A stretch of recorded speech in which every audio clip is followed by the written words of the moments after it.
There is something I need to tell you before this video begins. Something that has nothing to do with evidence or timelines or forensic science. Something personal. Because I think if you are watching this, you deserve to know who is on the other side of this screen and why this case has occupied so much of my heart since the first day it broke. I pray for Nancy Guthrie. Every single day.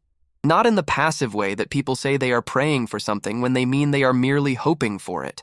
I mean, I sit down before I open a single browser tab or read a single article, and I ask God specifically, directly, with intention to keep her safe, to give the investigators what they need, to bring her home to her family, to let her grandchildren see her face again. I have been doing that since February 1st, 2026, and I have not stopped once. I know many of you do the same. I know because you write to me. Women who are grandmothers themselves. Women who raised children in houses not so different from Nancy's, in neighborhoods not so different from the Catalina foothills.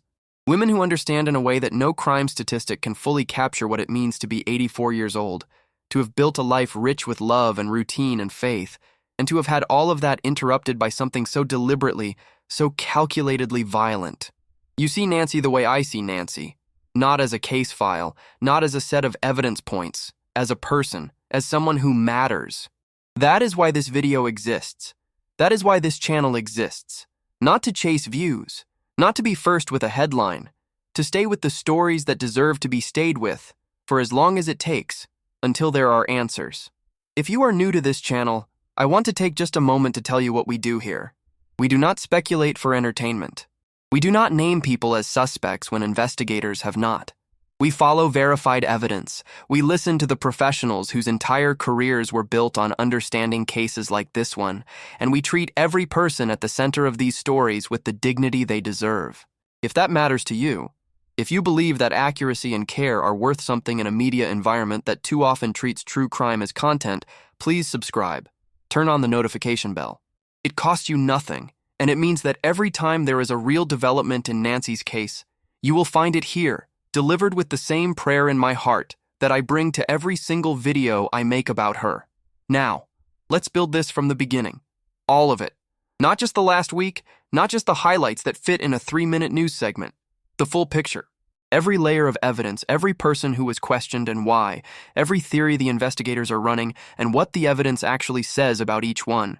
And the single most significant thing any official has said publicly in 42 days. Something the sheriff of Pima County said on camera just this week that stopped the country, and that I think deserves far more attention than it has. Received. We are going to be here for a while. Get comfortable.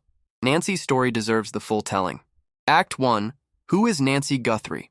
Before we talk about what happened on the night of February 1st, before we go through the evidence piece by piece, before I tell you what the lead investigator on this case said publicly just days ago that I believe changes the entire analytical framework around this investigation, I need you to understand who Nancy Guthrie is. Because if we lose sight of that, if this becomes only about evidence and investigation and forensic science, we lose the most important thing. We lose the reason any of this matters. Nancy Ellen Long was born on January 27, 1942. She grew up, she became educated, she became an educator. The kind of teacher, from everything her family and community have said about her, whose former students remember her decades later. There is a particular category of teacher that every person can identify in their memory. The one whose classroom felt like somewhere you were genuinely expected to think. The one who remembered your name after you graduated. The one who cared about the work in a way that was not performable. By every account, Nancy was that kind of educator. She married. She raised 3 children in Arizona.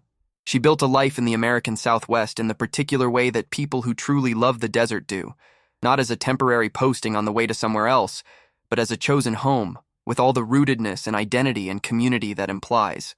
The Catalina foothills neighborhood of Tucson, where she had lived in her later years, is the kind of neighborhood that becomes part of who you are. The Santa Catalina Mountains rising to the northeast. The saguaro cacti standing sentinel at every elevation. The roads that wind between properties with enough space between them that a person can feel genuinely private in a way that is increasingly rare in American residential life. Nancy knew those roads. She knew the quality of the light at different hours.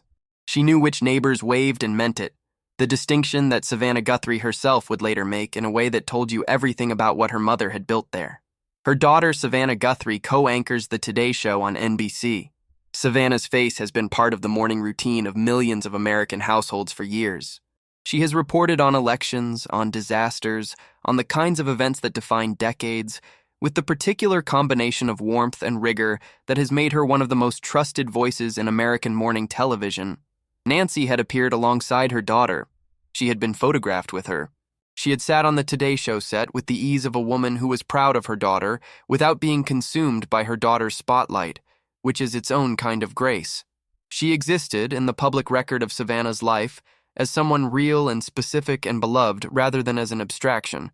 But in the Catalina foothills, she was simply Nancy, the woman whose neighbors waved from across the street and meant it, the woman who attended St. Andrew's Presbyterian Church every Sunday of her adult life, who had a congregation that knew her and prayed with her, and after February 1st, prayed for her with the particular urgency of people who understand that prayer is not passive.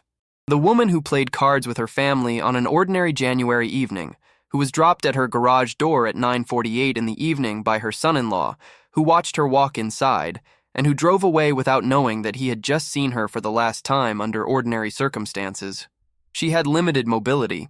She relied on a pink cane for support and stability. She required daily medications for a chronic condition, and she never missed them, a fact that would later become among the most haunting details of her disappearance because her medications were still in the house when investigators arrived. She had a pacemaker implanted in her chest, a cardiac device that would become, improbably and heartbreakingly, one of the most significant pieces of evidence in the investigation.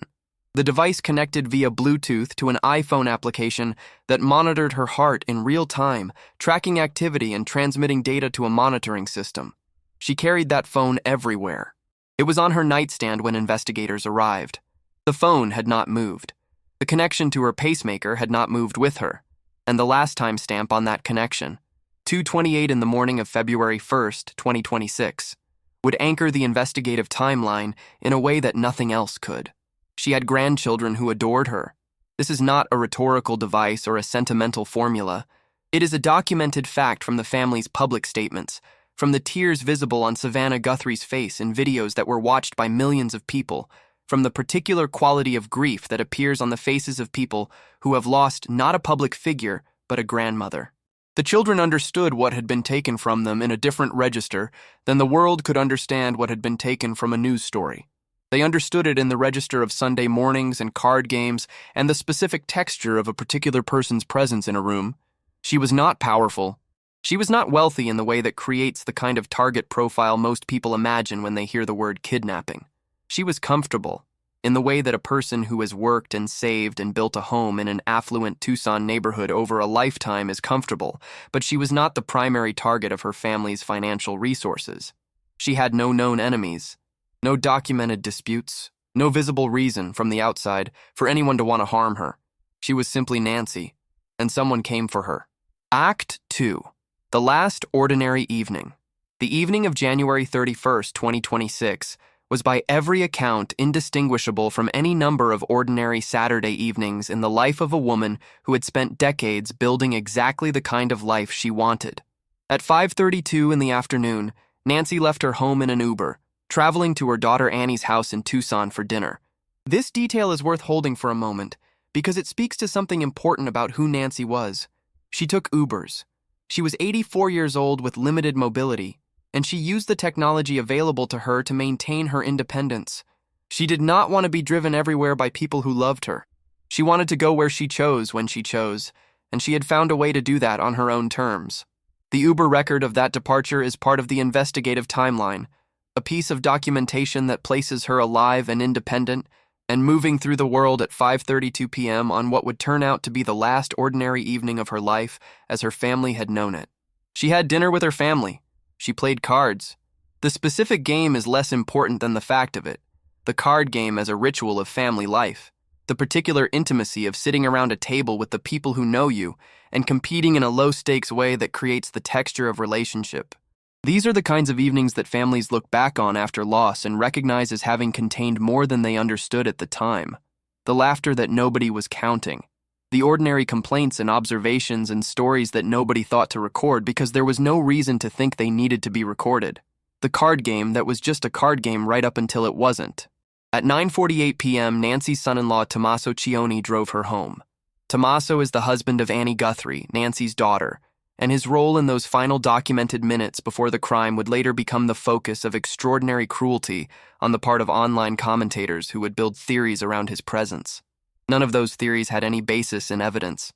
The Pima County Sheriff's Department cleared the entire Guthrie family, including all siblings and all spouses, as possible suspects in an official statement issued on February 17th. Tommaso Cioni was not a suspect. He was a son-in-law who drove his wife's mother home from a card game and waited 2 minutes to make sure she was safely inside before driving away. Those 2 minutes are their own kind of wait. He waited. He watched. He saw what he needed to see to be satisfied that she was home and safe. He drove away. He had no idea. None of them had any idea. The camera record shows that everything that was going to happen next had already been set in motion, in ways that none of them could have known, by someone who had already been to that porch at least once before and was waiting for the right night to come back. The garage door closed at 9:50 p.m. This timestamp was confirmed by investigators and would become the bookend of the before, the last documented moment in which Nancy Guthrie's life was proceeding on its ordinary terms. After 9:50 p.m., the next confirmed timestamp in her story is 1:47 a.m., when the doorbell camera at her front entrance disconnected.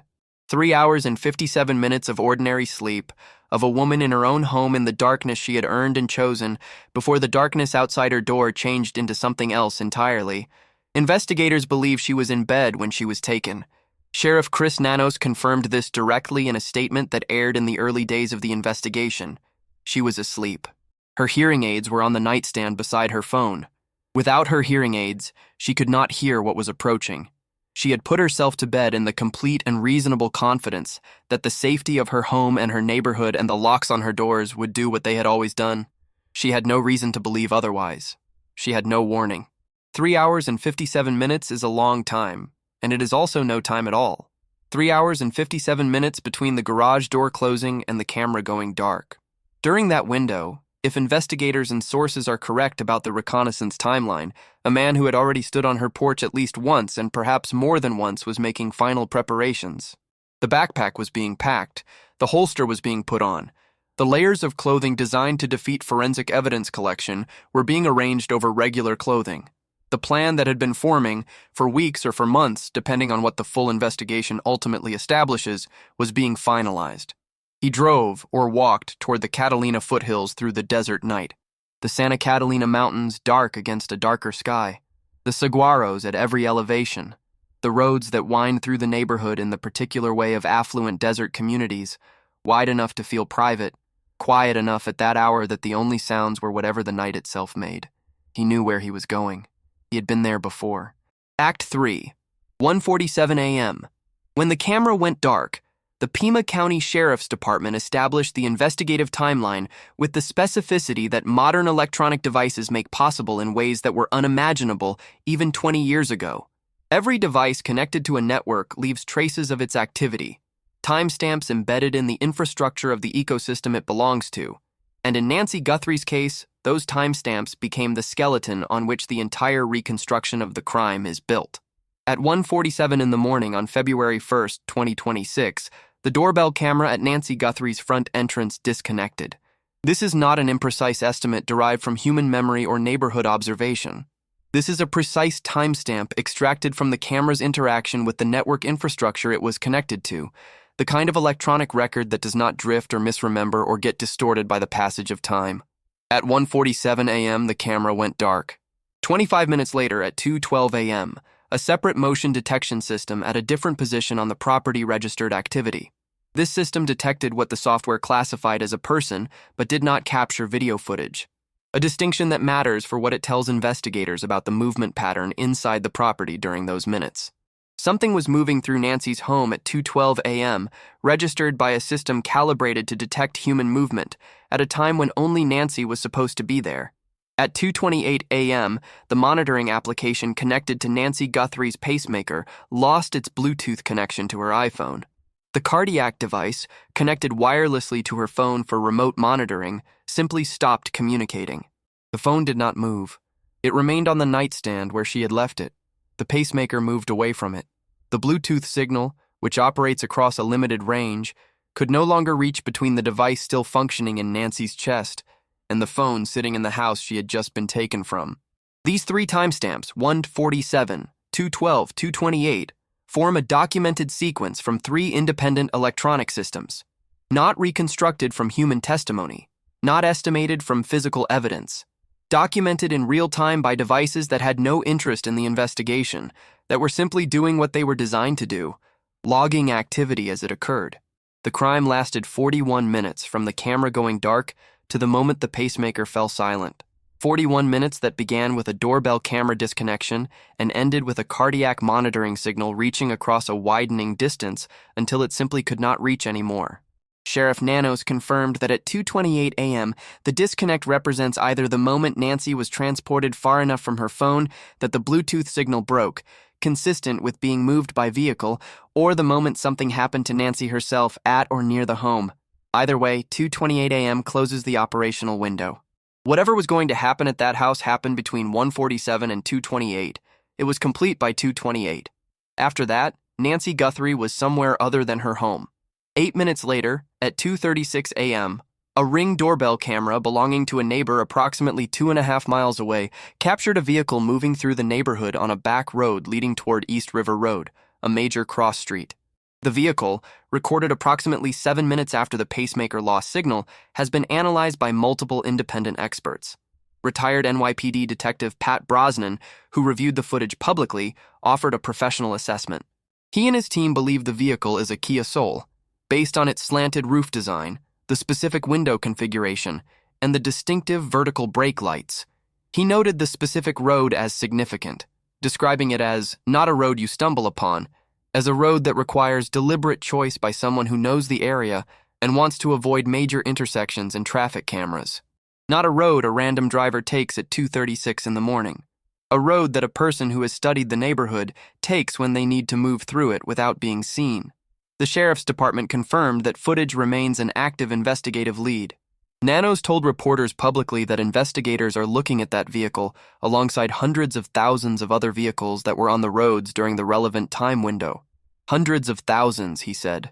That number represents the scale of the vehicle cross-referencing operation the investigation has undertaken, using traffic camera data, intersection surveillance, highway entry and exit point records to reconstruct the movement of every vehicle through a defined geographic area during a defined time window, looking for the one that does not belong. The family became aware that Nancy was missing at 11 a.m. that Sunday morning, when a friend from St. Andrew's Presbyterian Church called to say Nancy had not appeared for the virtual service she attended every single Sunday. Her daughter Annie drove to the house. She searched every room. She walked the yard. She found her mother's phone, her medications, her pink cane, her purse. Everything a woman takes with her when she leaves her home. Everything except Nancy herself. Annie called 911 at 12:03 p.m., and the investigation that would eventually involve the FBI, more than 400 personnel, 50,000 tips, and the forensic resources of the United States federal government began. ICT-4, the scene at the home. What investigators found when they arrived at Nancy Guthrie's home in the Catalina foothills in the early afternoon of February 1, 2026, established within the first hours that this was not a voluntary disappearance. It was not a medical event that had taken her from the house.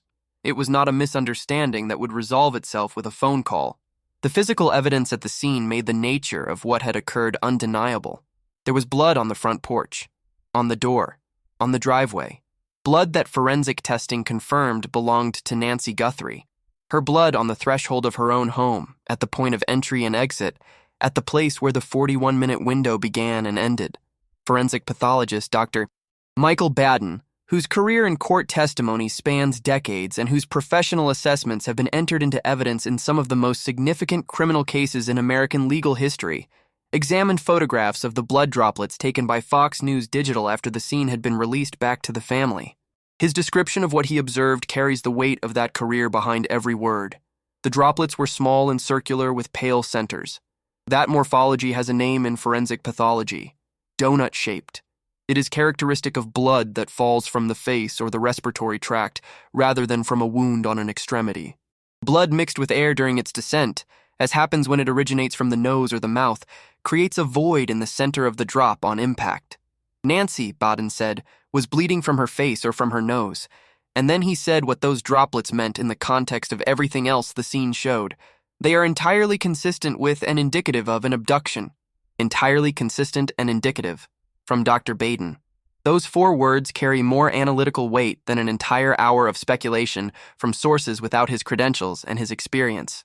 Former FBI Special Agent Maureen O'Connell contributed a detail to the blood evidence analysis that deserves its own examination because it changed the nature of what the porch blood was telling investigators. O'Connell looked at the pattern of the droplets carefully. She noted the absence of voids. In blood spatter analysis, a void is the space created when a foot or an object interrupts the fall of blood droplets, leaving an area without droplets in a pattern that otherwise would have covered it. When a person who is bleeding walks through blood, their footsteps create voids. The absence of voids in the blood pattern on Nancy's porch, O'Connell said, indicates that Nancy was not walking when the blood fell. There were no voids because there were no footsteps creating interruptions in the pattern, which means she was being carried. She was wrapped in something. She was unconscious or incapacitated before she left that porch. She did not walk out of her house. She was carried out of it, bleeding from her face, wrapped in something that contained the blood and the evidence and the physical presence of a woman who had gone to sleep in her own home just a few hours before. Her phone was on the nightstand. Her hearing aids were beside it. Her pink cane was in the house. Her medications were in the house. Her purse and her wallet were in the house. Everything that a person takes when they leave their home under their own will, by their own choice, was still there. The only thing missing was Nancy. Sheriff Nanos declared the home a crime scene immediately. Homicide investigators were brought in alongside deputies conducting search efforts, not because anyone had confirmed a death, but because the evidence required the most serious investigative framework available. He stood in front of cameras and said the words that the evidence required him to say. She was removed against her will. Act 5. The investigation begins. Scale and speed. The investigation that followed the declaration of Nancy Guthrie's home as a crime scene was, by any objective measure, one of the most rapidly and extensively resourced missing person investigations in recent American history. This is worth establishing clearly before we go deeper into the evidence, because understanding the scale of what has been deployed helps contextualize the significance of the fact that 42 days later, no arrest has been made and no named suspect has been publicly identified. The Pima County Sheriff's Department was joined immediately by the FBI. The FBI's presence in this investigation was not a formality or a media gesture. The Bureau brought specialized forensic capability, behavioral analysis resources, and the full weight of federal law enforcement authority to every aspect of the investigation from its earliest hours. The FBI's Video Forensic Analysis Unit was dispatched to process the camera footage. The FBI's Behavioral Analysis Unit was engaged to develop a psychological and behavioral profile of the suspect. The FBI's laboratory systems were brought to bear on the biological evidence. The full architecture of federal law enforcement investigation was activated.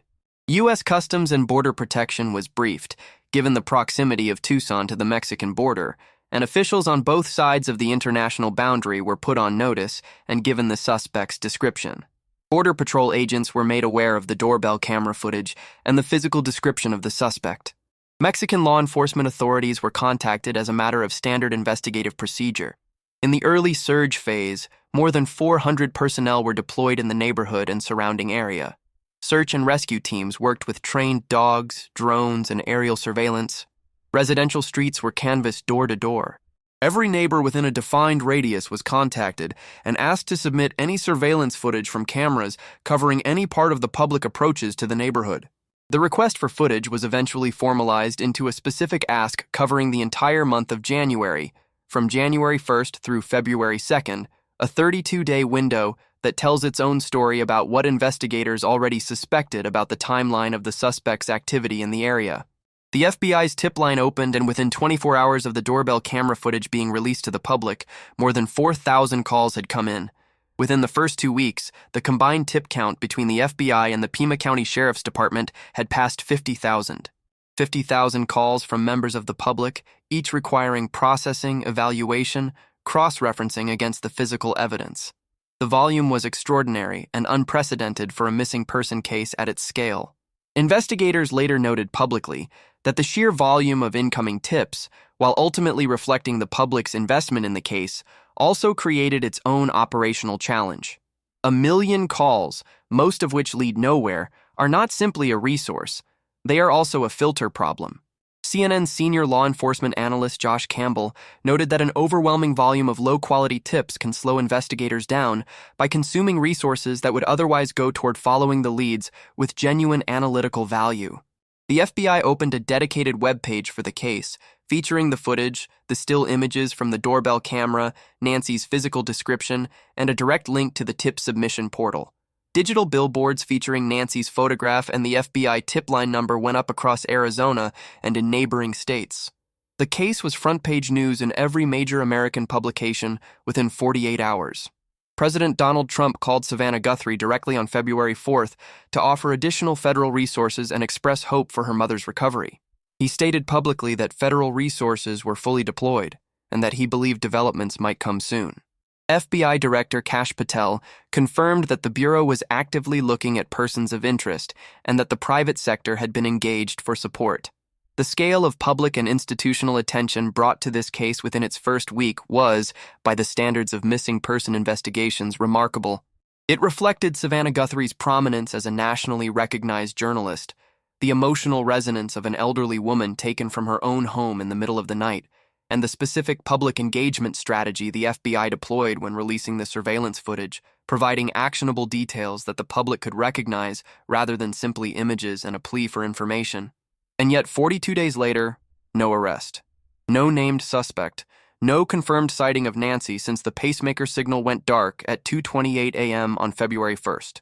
The investigation is ongoing, active, and according to the lead investigator, closer to resolution than it has ever been. But the distance between 50,000 tips and a name in handcuffs is measured in the kinds of evidence that cannot be rushed. Act 6. How the footage was recovered. The technology story. There is a story inside the story of the doorbell camera footage that has not been told completely in any single place in the public record, and it matters because understanding how the footage survived helps you understand both the specific intelligence of the suspect's planning and the precise location of his miscalculation. Nancy Guthrie had a Google Nest doorbell camera installed at her front entrance. It was a wired model, connected to the home's electrical system rather than dependent on battery power, which means it was not subject to battery depletion as a failure mode. The camera was functional. What it did not have was an active cloud subscription. This distinction is more technically significant than it initially sounds. Google's Nest camera system, like most modern residential security camera platforms, offers cloud subscription services that enable continuous or triggered upload of footage to remote servers in real time. When you subscribe, every moment your camera records is continuously pushed to servers that exist outside your home, beyond the reach of anyone who might subsequently tamper with the physical device.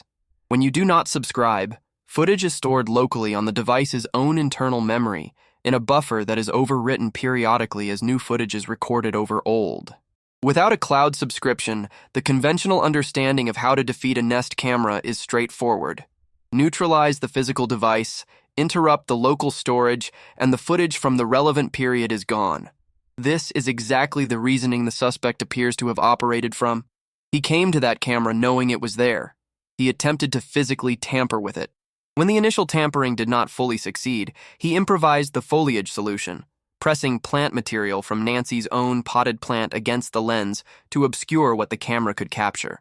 He had a theory about how camera evidence is preserved, and he acted on that theory deliberately.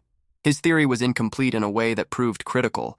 Former FBI agent Timothy Gallagher, who ran the Bureau's Newark field office and worked extensively in cyber investigations, explained the principle publicly in terms accessible to anyone following the case. Data transmitted from a device like a Nest camera does not travel directly from the camera to its final storage destination in a single step. It passes through multiple infrastructure stops along the way: firmware authentication servers, device registration systems, network management nodes that are part of the broader Google operational infrastructure. At each of those stops, fragments of data associated with the device's recent activity can be temporarily retained in what engineers call back-end systems. This is not deliberate archival. It is the residual byproduct of normal device operation in a networked environment. The data exists because the camera was connected and communicating, not because anyone arranged for it to be preserved. The FBI's official characterization of the footage recovery described it precisely as retrieving residual data located in back-end systems.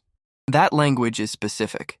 It describes exactly this third preservation pathway, the one that exists not because Nancy had a subscription, not because the device completed a deliberate backup, but because a connected device operating on a network generates data that flows into the infrastructure it belongs to, regardless of the user's subscription choices.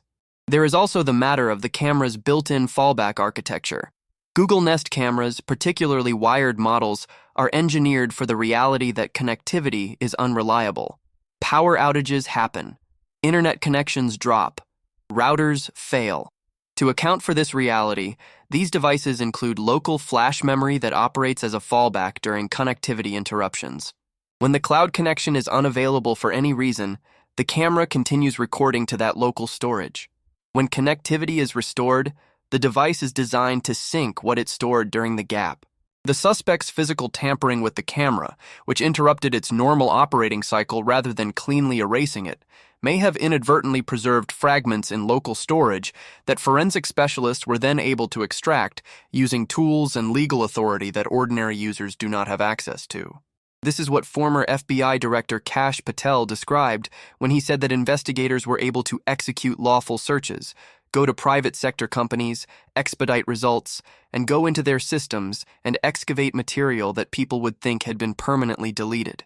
10 days. The FBI worked with Google for 10 days to retrieve 44 seconds of footage. 44 seconds that the suspect believed were gone. 44 seconds that documented his approach, his equipment, his physical identifiers, and the precise moment he rotated his wrist toward the lens in the act of trying to block it. That rotation is one of the investigation's most consequential inadvertent disclosures. He revealed the underside of his wrist to a camera he thought he was defeating. The footage exists because the FBI refused to accept that it didn't, because the technology was more resilient than the suspect's model of it, because 10 days of work between federal investigators and one of the most sophisticated technology companies in the world produced 44 seconds that should have been darkness. Act 7. The 44 seconds.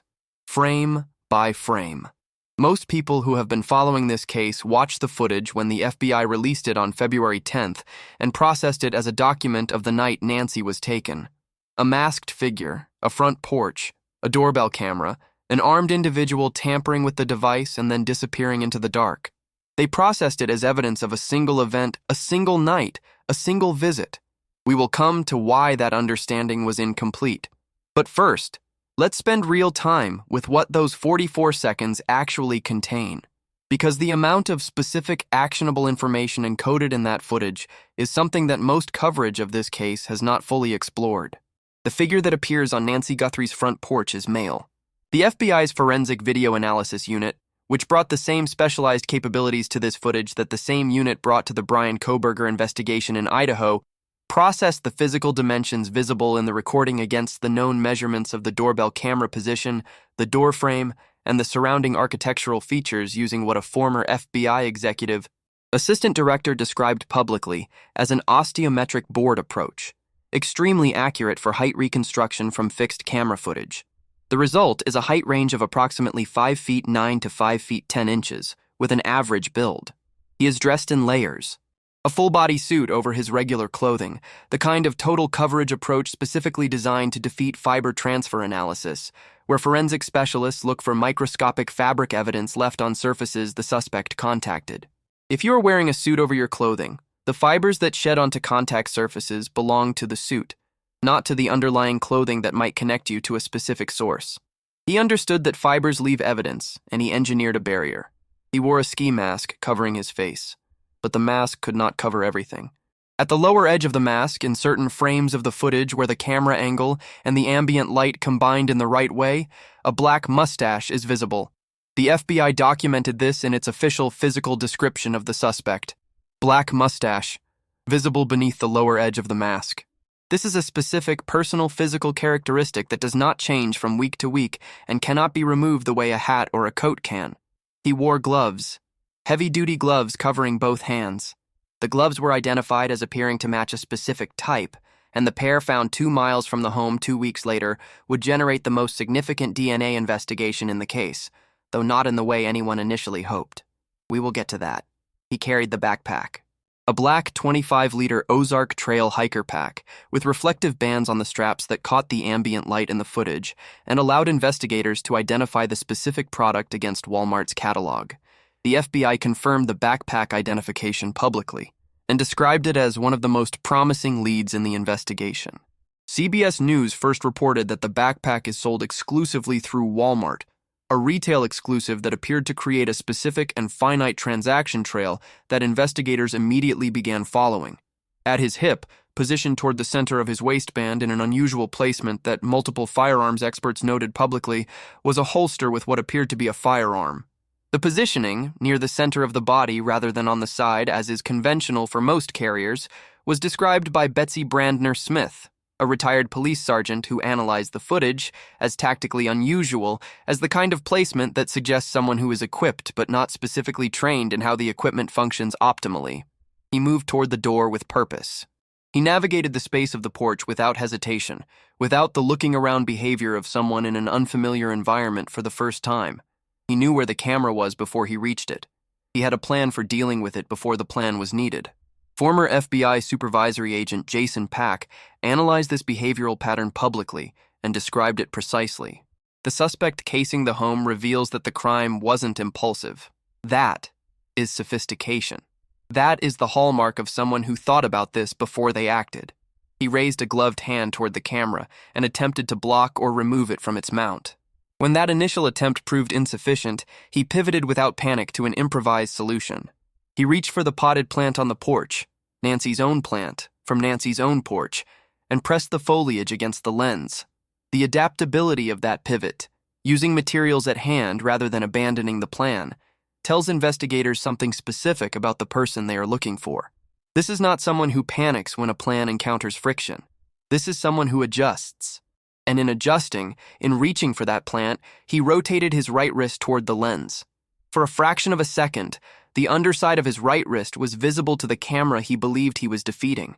Former FBI profiler Jim Clemente, who spent his career building behavioral profiles from exactly this kind of visual evidence, identified what he believes is a tattoo on that wrist, possibly part of a larger sleeve design, a specific permanent physical marker on a person who had otherwise engineered near-complete visual concealment from his hairline to his fingertips. Retired FBI Special Agent Maureen O'Connell identified a second physical detail in the footage that has received almost no attention in the mainstream coverage of this case. A ring on the suspect's small finger. A pinky ring visible in frames of the footage where his hands are in view. A piece of personal jewelry that is as specific an identifier as the tattoo, as specific as the black mustache, in a person who has otherwise left almost nothing identifiable about himself in the visual record. 4 physical identifiers in 44 seconds of footage from a camera the suspect believed he had neutralized. Height, 5'9" to 5'10". Average build, black mustache. Possible tattoo on the underside of the right wrist. A ring on the small finger of one hand. These are not generic descriptors. These are the raw material of identification, and they are sitting in the hands of investigators who have been cross-referencing them against every other evidence stream the investigation has produced for 42 days. Act 8. The 2 visits. The detail hiding in the evidence. There were 2 photographs among the images the FBI released on February 10th that, if you looked at them carefully, were obviously different from each other. Not different in a subtle way. Different in a way that should have been immediately arresting to anyone examining them with analytical attention. In most of the images and in the video footage, the suspect is carrying the backpack, the 25-liter Ozark Trail hiker pack on his back, the reflective straps visible, the full-body suit and mask and gloves completing the picture of someone equipped for what he came to do. And then there is one image in which all of that is the same, the mask, the gloves, the full-body suit, but the backpack is absent, the holster is absent. He is standing at Nancy's front door without any of the operational equipment visible in the other images. He is not working. He is not tampering with anything. He is simply standing there.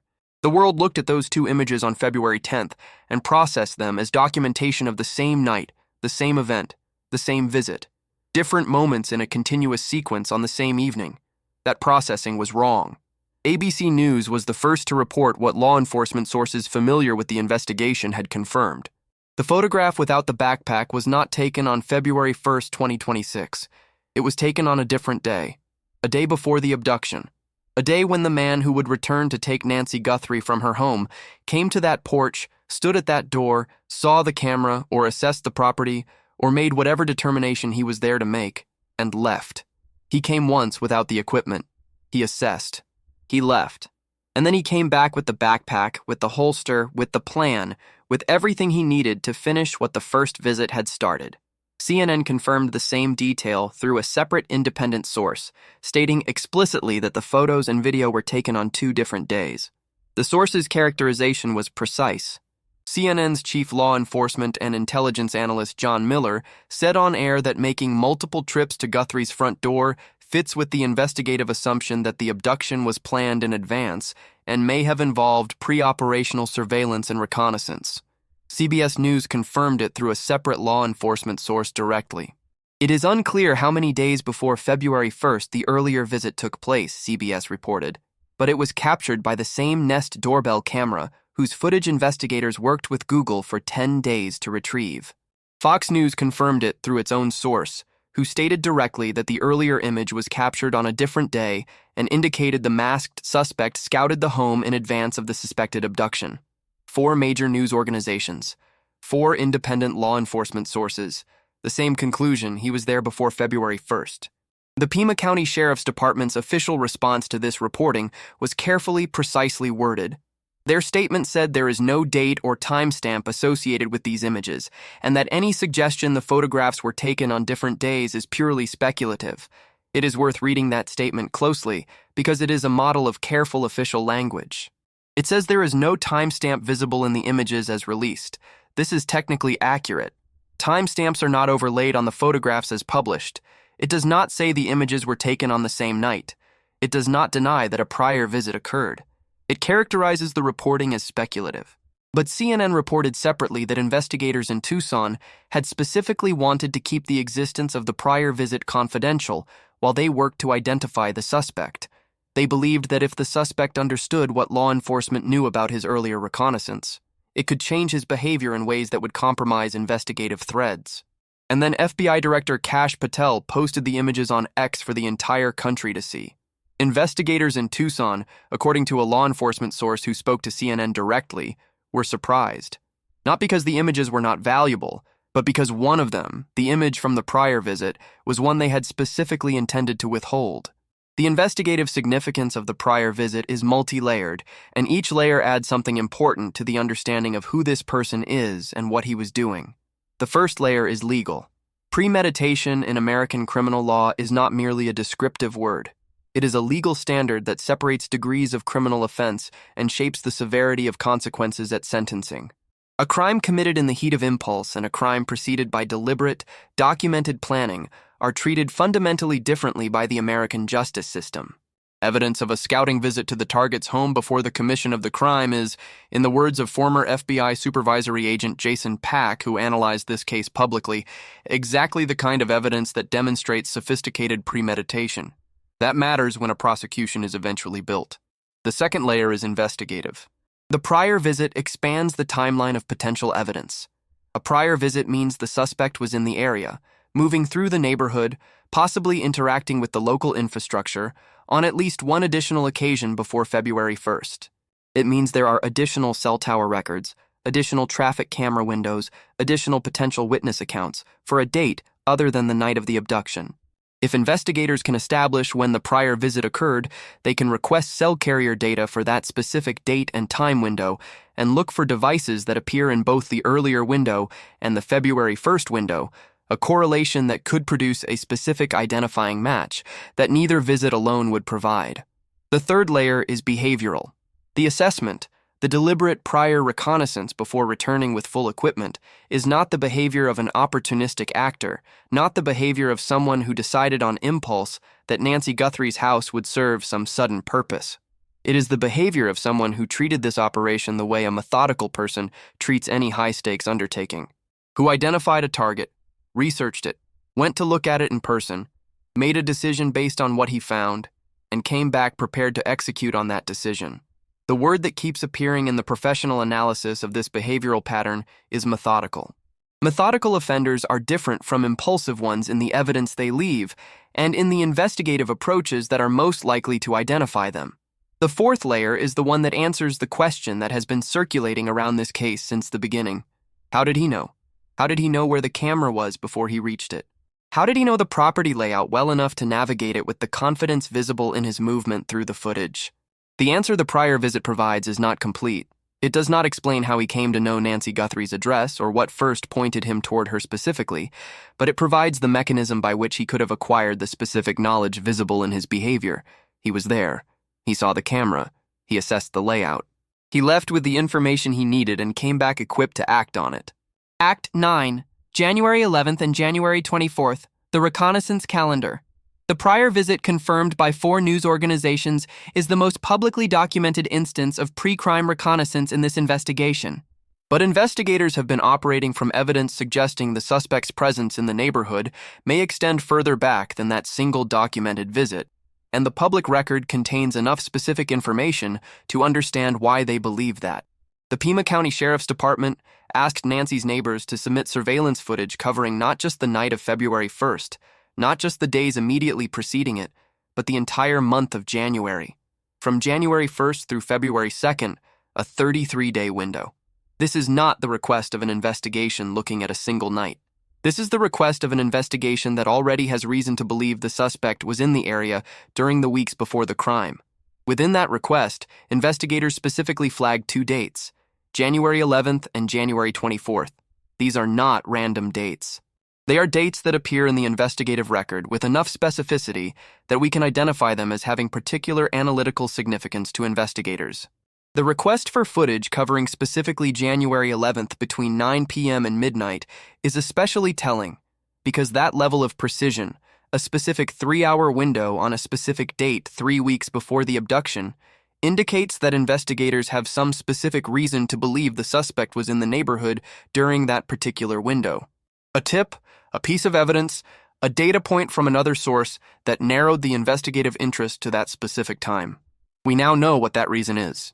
A neighbor named Aldine, who spoke publicly for the first time in an interview with the Brian Enton Investigates podcast on March 9th, described seeing an unfamiliar man in the Catalina Foothills neighborhood approximately 3 weeks before the abduction, around January 11th.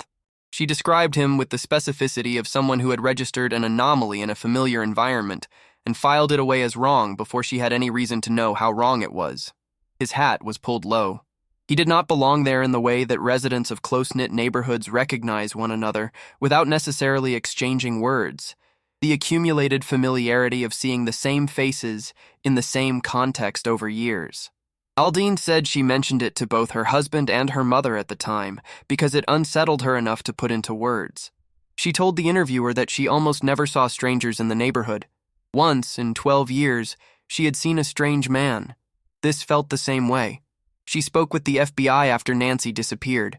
Whether the man Aldine saw was the suspect in the doorbell footage is something investigators have not confirmed publicly.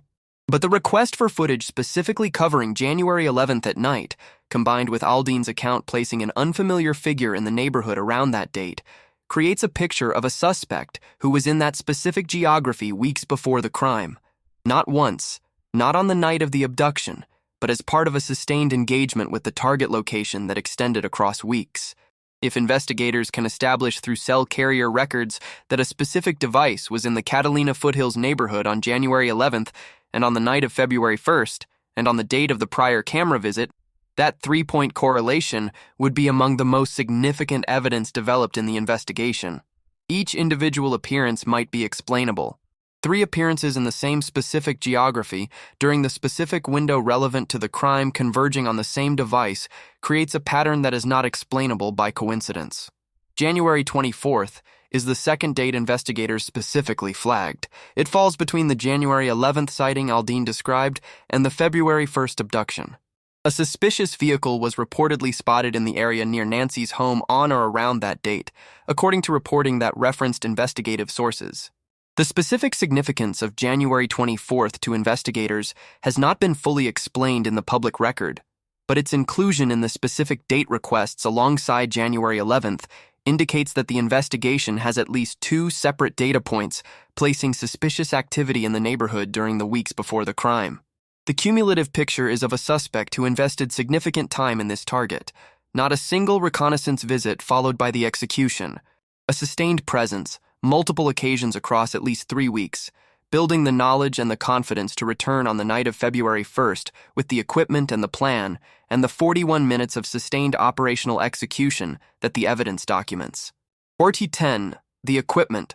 What every item tells investigators. The equipment visible in the doorbell camera footage is not merely a set of items to be traced through retail records. It is a behavioral document. Every choice this person made about what to bring and where to acquire it tells investigators something specific about who he is. And taken together, those choices create a profile that has been consistent from the earliest hours of the investigation. Let's begin with the backpack, because it received the most public attention, and because the forensic trail it appeared to create taught investigators something important about where the rest of the evidence gathering would be difficult. The 25-liter Ozark Trail hiker pack is sold exclusively through Walmart. CBS News first reported this detail publicly. The FBI confirmed it and described it as one of the most promising leads in the case. Walmart's transaction infrastructure is genuinely among the most comprehensive retail data systems in American commerce.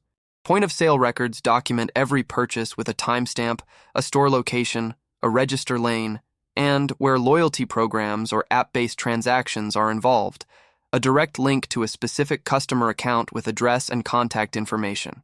Security cameras cover every section of every store, every register lane, every entrance and exit, and parking lot surveillance captures vehicles during the same time window as any interior transaction. If the suspect had walked into a Tucson area Walmart in the weeks before February 1st and bought that specific backpack, the transaction would exist in Walmart's systems. The store cameras would have captured him entering, selecting the item, and completing the purchase. Even a cash transaction that creates no direct customer record would still leave a camera record of his presence in the store at the time of the transaction. Investigators worked with Walmart management immediately, pulling sales records for the Ozark Trail 25-liter hiker pack at stores in the Tucson area for the months preceding the abduction. Then Sheriff Nanos made a statement that told the public exactly where that investigation had ended up. The backpack, he said publicly, may not have been purchased at Walmart directly. It may have been acquired secondhand, through eBay, through a thrift store, through a private transaction, through any of the channels through which consumer goods circulate in the secondary market beyond the direct retail transaction that leaves a clean trail. Someone else may have bought it new from Walmart, and the suspect obtained it from that person through a channel that creates no direct link between the suspect and the original point of purchase. That statement is the sheriff telling the public that the Walmart purchase trail ran out before it reached a name. It does not mean the backpack is without investigative value. The item itself remains in federal custody, subject to forensic analysis that may produce biological evidence or trace material connecting it to the suspect. But the retail transaction pathway, the one that seemed to offer such a specific and documentable route to identification in the early days of the investigation, did not produce an arrest. This matters for understanding what the equipment tells investigators behaviorally. If the suspect acquired the backpack secondhand rather than directly from Walmart, that choice, whether deliberate or incidental, reflects a level of operational awareness about evidence trails. Or it reflects simply that he bought a used backpack for reasons unrelated to this crime and happened to bring it. Investigators are looking at both possibilities, but former FBI profiler Jim Clemente's behavioral framework leans toward the former interpretation, given the consistency of careful planning visible in every other element of the operation. The holster is the equipment item that has generated the most specific expert analysis and the most revealing behavioral conclusions. In the surveillance footage, a holster is visible on the suspect's waistband, positioned near the center of his body rather than on the side as is conventional for most carriers. A Miami area police officer who reviewed the footage for Fox News Digital identified the holster as a Strategy large-frame revolver hip holster available at Walmart locations for approximately $10. The officer noted that the color difference visible between the holster and the infrared footage and the product's appearance in normal light is consistent with how infrared cameras render standard consumer materials. $10. That is the price of the holster visible on the waistband of the person who planned and executed an operation involving 41 minutes inside an occupied residence, who drove to that residence in the pre-dawn hours dressed in a full forensic evidence countermeasure suit, who had conducted at least one prior reconnaissance visit, who brought a firearm in a packed backpack and a specific approach to a specific camera, $10. This is the detail that Jim Clemente, in his behavioral analysis, identified as one of the most analytically informative in the entire evidence set. Not because of the $10 price point in isolation, but because of what it says when combined with every other equipment choice visible in the footage. The full-body suit designed to prevent fiber transfer, careful. The multiple pairs of gloves, careful. The ski mask, careful. The backpack from a retailer with comprehensive transaction records, less careful. The $10 holster from the same retailer, not careful at all. The firearm paired with a holster designed for a different category of gun, suggesting assembly from available parts rather than purpose-selected equipment. Former FBI profiler Tracy Walder, whose professional background includes both FBI counterterrorism work and CIA operations, described the contents of the backpack in analytical terms. She told Brian Enton in an interview that she believes the backpack contained items to subdue Nancy, possibly blankets or tarps, zip ties, tape, materials designed to restrain and contain. She was clear that this is her analytical interpretation based on the backpack's visible fullness in the footage and on the behavioral logic of what someone planning a forced removal of a person from a home would need to bring. Investigators have not publicly confirmed the contents of any bag, but Walder's assessment aligns with the forensic analysis of the blood pattern at the door, the indication that Nancy was wrapped and carried rather than walking, that something was used to contain her at the threshold. The firearm is the equipment item that says the most about the suspect's assessment of how the operation might develop. CNN's firearms analyst Stephen Gutterman identified the firearm visible in the holster as appearing to resemble a Sig Sauer P365, one of the most widely owned concealed carry firearms in the United States. Former FBI profiler Ray Carr, contributing to the behavioral analysis, noted the significance of bringing a firearm at all. A person who brings a gun to an operation involving an 84-year-old woman with limited mobility has made a specific decision about what level of force they might need. They have decided, in the planning phase, that the firearm might become necessary. That decision says something about how they anticipated the situation developing inside the residence. The gun was not there for show. It was there because he thought he might need it. Act 11. The Walmart Investigation. Retail Forensics and Its Limits. The intersection of modern retail infrastructure and criminal investigation has become, over the last decade, one of the most powerful tools available to law enforcement. Walmart in particular operates surveillance and transaction systems that are, by any objective measure, among the most comprehensive retail documentation networks in American commerce.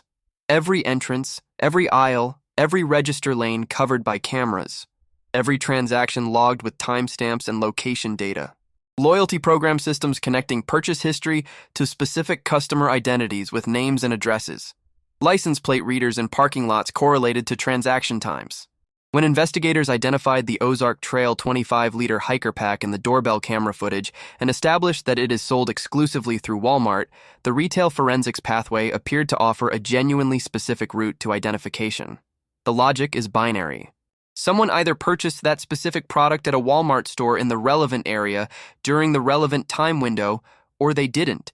If they did, there is a transaction record, and potentially a camera record, and potentially a loyalty program connection. Investigators began working with Walmart management to access those records.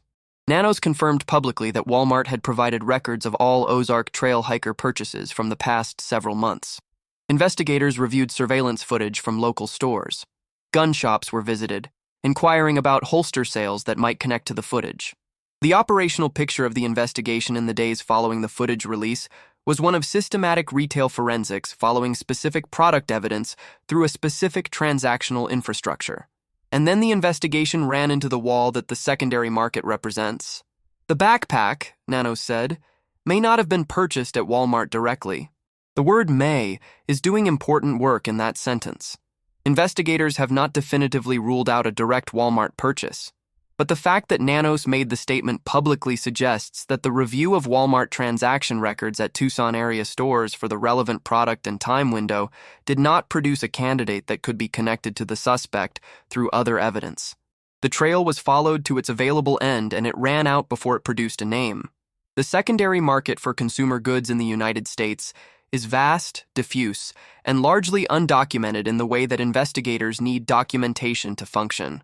eBay listings, Facebook marketplace transactions, Craigslist posts, thrift store purchases, garage sales, private exchanges between individuals.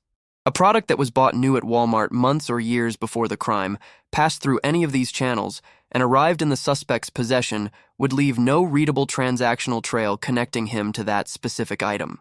The Walmart records would show the original purchase but would have no record of subsequent ownership changes. This is the same challenge that investigators face with the holster, with the clothing, and potentially with the firearms. If any or all of these items were acquired through secondary channels, the retail forensics pathway that seemed to offer such specific leads in the early days is substantially weakened. What the retail investigation has not been able to eliminate is the possibility that security camera footage from local stores, reviewed against the physical description developed from the doorbell camera footage, might place the suspect or a vehicle associated with him at a Tucson area store during a relevant time window, even if a direct purchase of the specific items cannot be documented. Investigators have spent significant time reviewing Walmart store footage, Nanos confirmed. That investment of time suggests they have not yet given up on the possibility that the camera record of his presence at a retail location exists in the store archive somewhere. Act 12. The gun shop canvas. The gun shop investigation that followed the footage release is one of the details that has received less public attention than it deserves, because it tells us something specific about where the investigation was in its development when it was conducted. Philip Martin, co-owner of Armor Bearer Arms in Tucson, spoke to Fox News Digital and described an FBI agent visiting his store carrying approximately 3 pages of material, containing somewhere between 18 and 24 individuals. Photographs. Names attached to photographs. The agent asked Martin to check whether any of those people had purchased a firearm from his store within the past year. Martin checked his records. None of the names in the FBI's material matched any purchase record at his store, but the agent told him they planned to visit other stores in the area, and Martin made an observation that has not generated the follow-up analysis it deserves.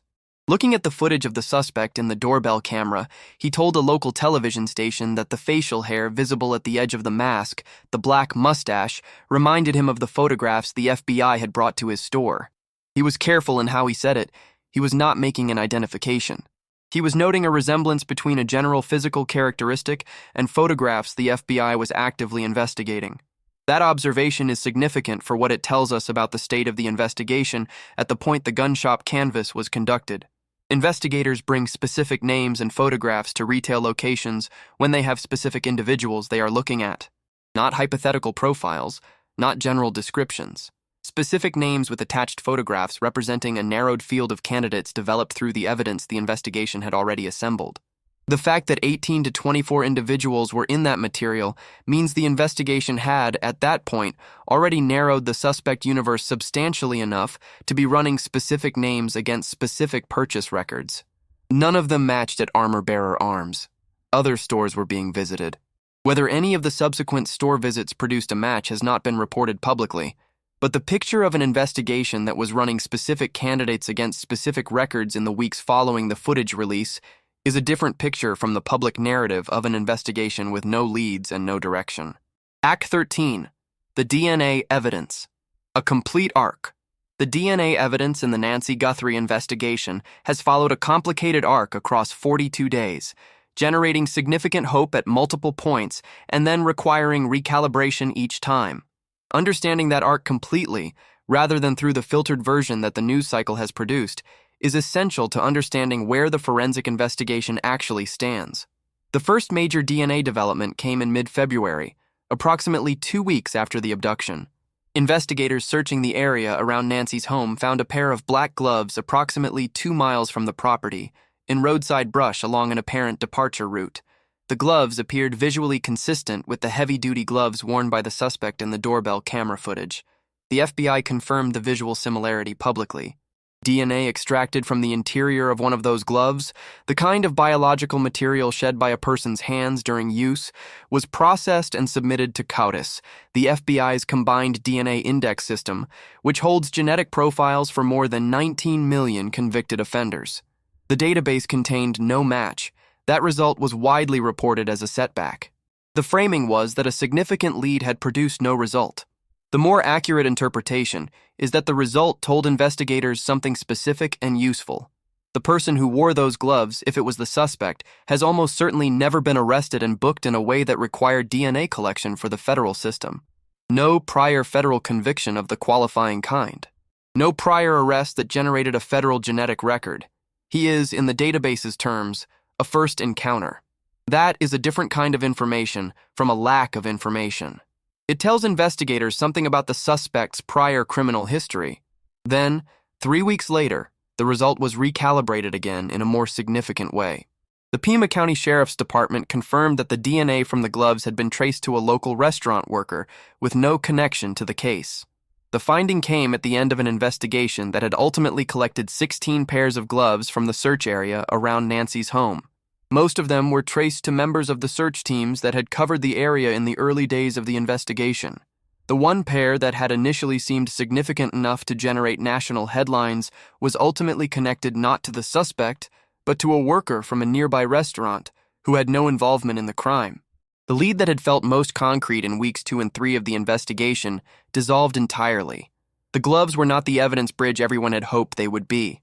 But the DNA evidence from inside Nancy's home is a different story, and it is the story that the investigation's most credible voices have consistently returned to when asked about the forensic pathway to identification.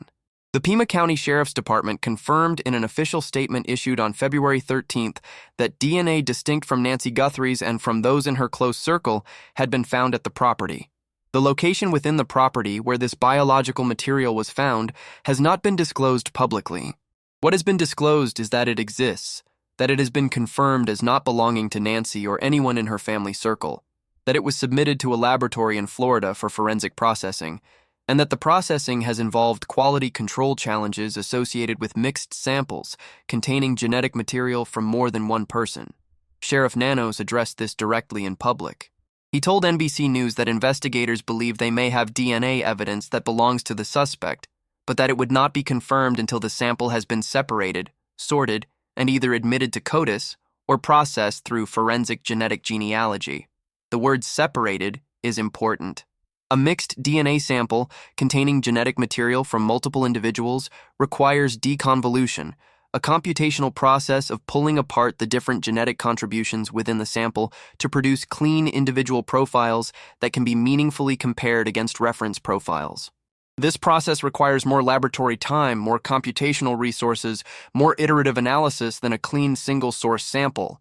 C.C. Moore, one of the most accomplished genetic genealogy experts in the country, spoke publicly about the case and made 2 statements that deserve to be read carefully. She said she is extremely hopeful about the DNA evidence in this investigation. And she said that if she were the person responsible for what happened to Nancy Guthrie, she would be extremely concerned.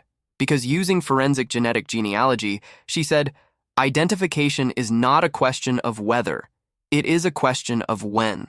That confidence is grounded in the scientific record of what forensic genetic genealogy has produced. It is the methodology that identified Joseph James DeAngelo as the Golden State Killer after more than 40 years of failure through conventional means. It is the methodology that identified Brian Kohberger as the suspect in the University of Idaho murders within weeks of its deployment on the biological evidence from that case. It is the methodology that produced identification in the Gilgo Beach serial homicide investigation. In each of those cases, the suspect had no prior criminal record that would have appeared in CODIS. In each of those cases, the identification came through partial matches with relatives who had voluntarily submitted their DNA to consumer ancestry platforms, allowing genealogists to build family trees that ultimately pointed to a specific individual. The technique does not require the suspect to have used an ancestry service. It requires one relative, any relative, to have done so. A cousin who did 23andMe for health insights. An aunt who used Ancestry to research family history. A sibling who submitted to a genealogy service for any reason. Any of those voluntary submissions, combined with enough shared genetic material to establish a relationship with the unknown profile from Nancy's home, gives genealogists a starting point from which to build a family tree. They build outward from that partial match, branch by branch, cross-referencing genetic candidates against every other piece of evidence available, until a specific individual emerges who matches the full profile. When that process speaks, it speaks with the certainty of biological science. It does not produce suspects, it produces identifications. And unlike a CODIS search, which either finds a match immediately or doesn't, the genealogy process is actively building toward an answer every day the laboratory is working, regardless of whether any interim result has been publicly reported. Act 14. The ransom communications. What they actually reveal. Multiple media organizations received communications claiming to be ransom demands in connection with Nancy Guthrie's disappearance. These communications deserve careful examination, because they are in the assessment of behavioral analysts whose careers were built on reading exactly this kind of material, among the most psychologically revealing elements of this entire case. Not because of what they demanded, because of how they were structured and where they were sent. The initial communications were received by TMZ, the celebrity news organization, and by local Tucson television stations including KGUN and KOLD, not by the Guthrie family directly. Not through any channel that would have allowed Savannah Guthrie or her siblings to actually respond to a demand.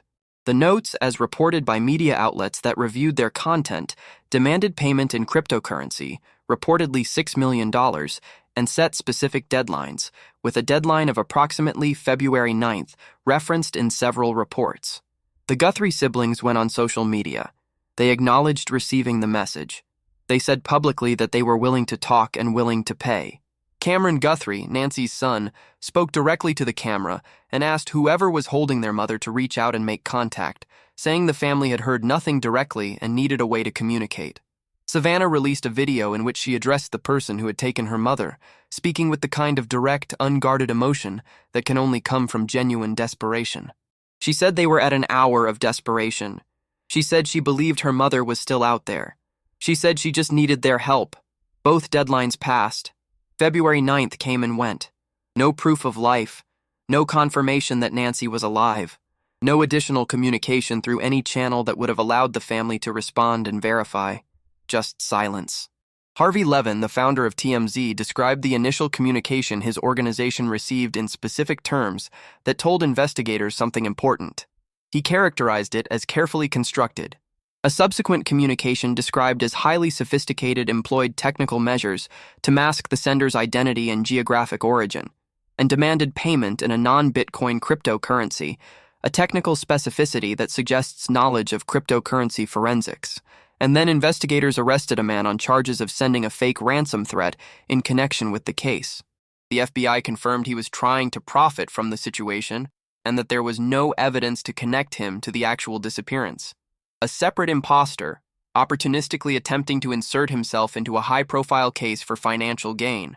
This is a documented phenomenon in major publicized criminal cases, individuals sending fake ransom demands to create confusion or profit from a family's desperation. It does not mean all of the communications were fake. It means the authenticity of each communication required individual verification, adding another layer of complexity to an already overwhelmed investigative landscape.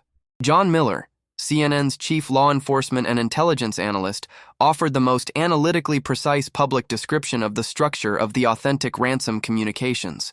He called them a one-way conversation. That description is the key to understanding what those communications were and were not. Every documented kidnapping for ransom in criminal history operates from the same foundational logic. Leverage requires secrecy. Leverage requires a response mechanism. The kidnapper who wants payment needs the family to be able to reach them. They need a proof-of-life protocol, a way for the family to confirm their loved one is alive before any transfer is made. They need a response channel. Without these elements, the transaction that generates the ransom payment cannot occur. No family will pay $6 million in cryptocurrency to an anonymous sender with no way to verify the recipient is who they claim to be and no way to confirm the loved one will be returned. The communications received by TMZ and the Tucson television stations had none of this. No response mechanism. No proof of life demand or offer. No channel through which Savannah Guthrie could say, "We received your message. Here is how we will pay. Here is what we need to see first." A one-way communication sent into the public media sphere with the guaranteed effect of making this the most widely covered missing person case in recent American history within hours of the communications being reported. Miller said it clearly.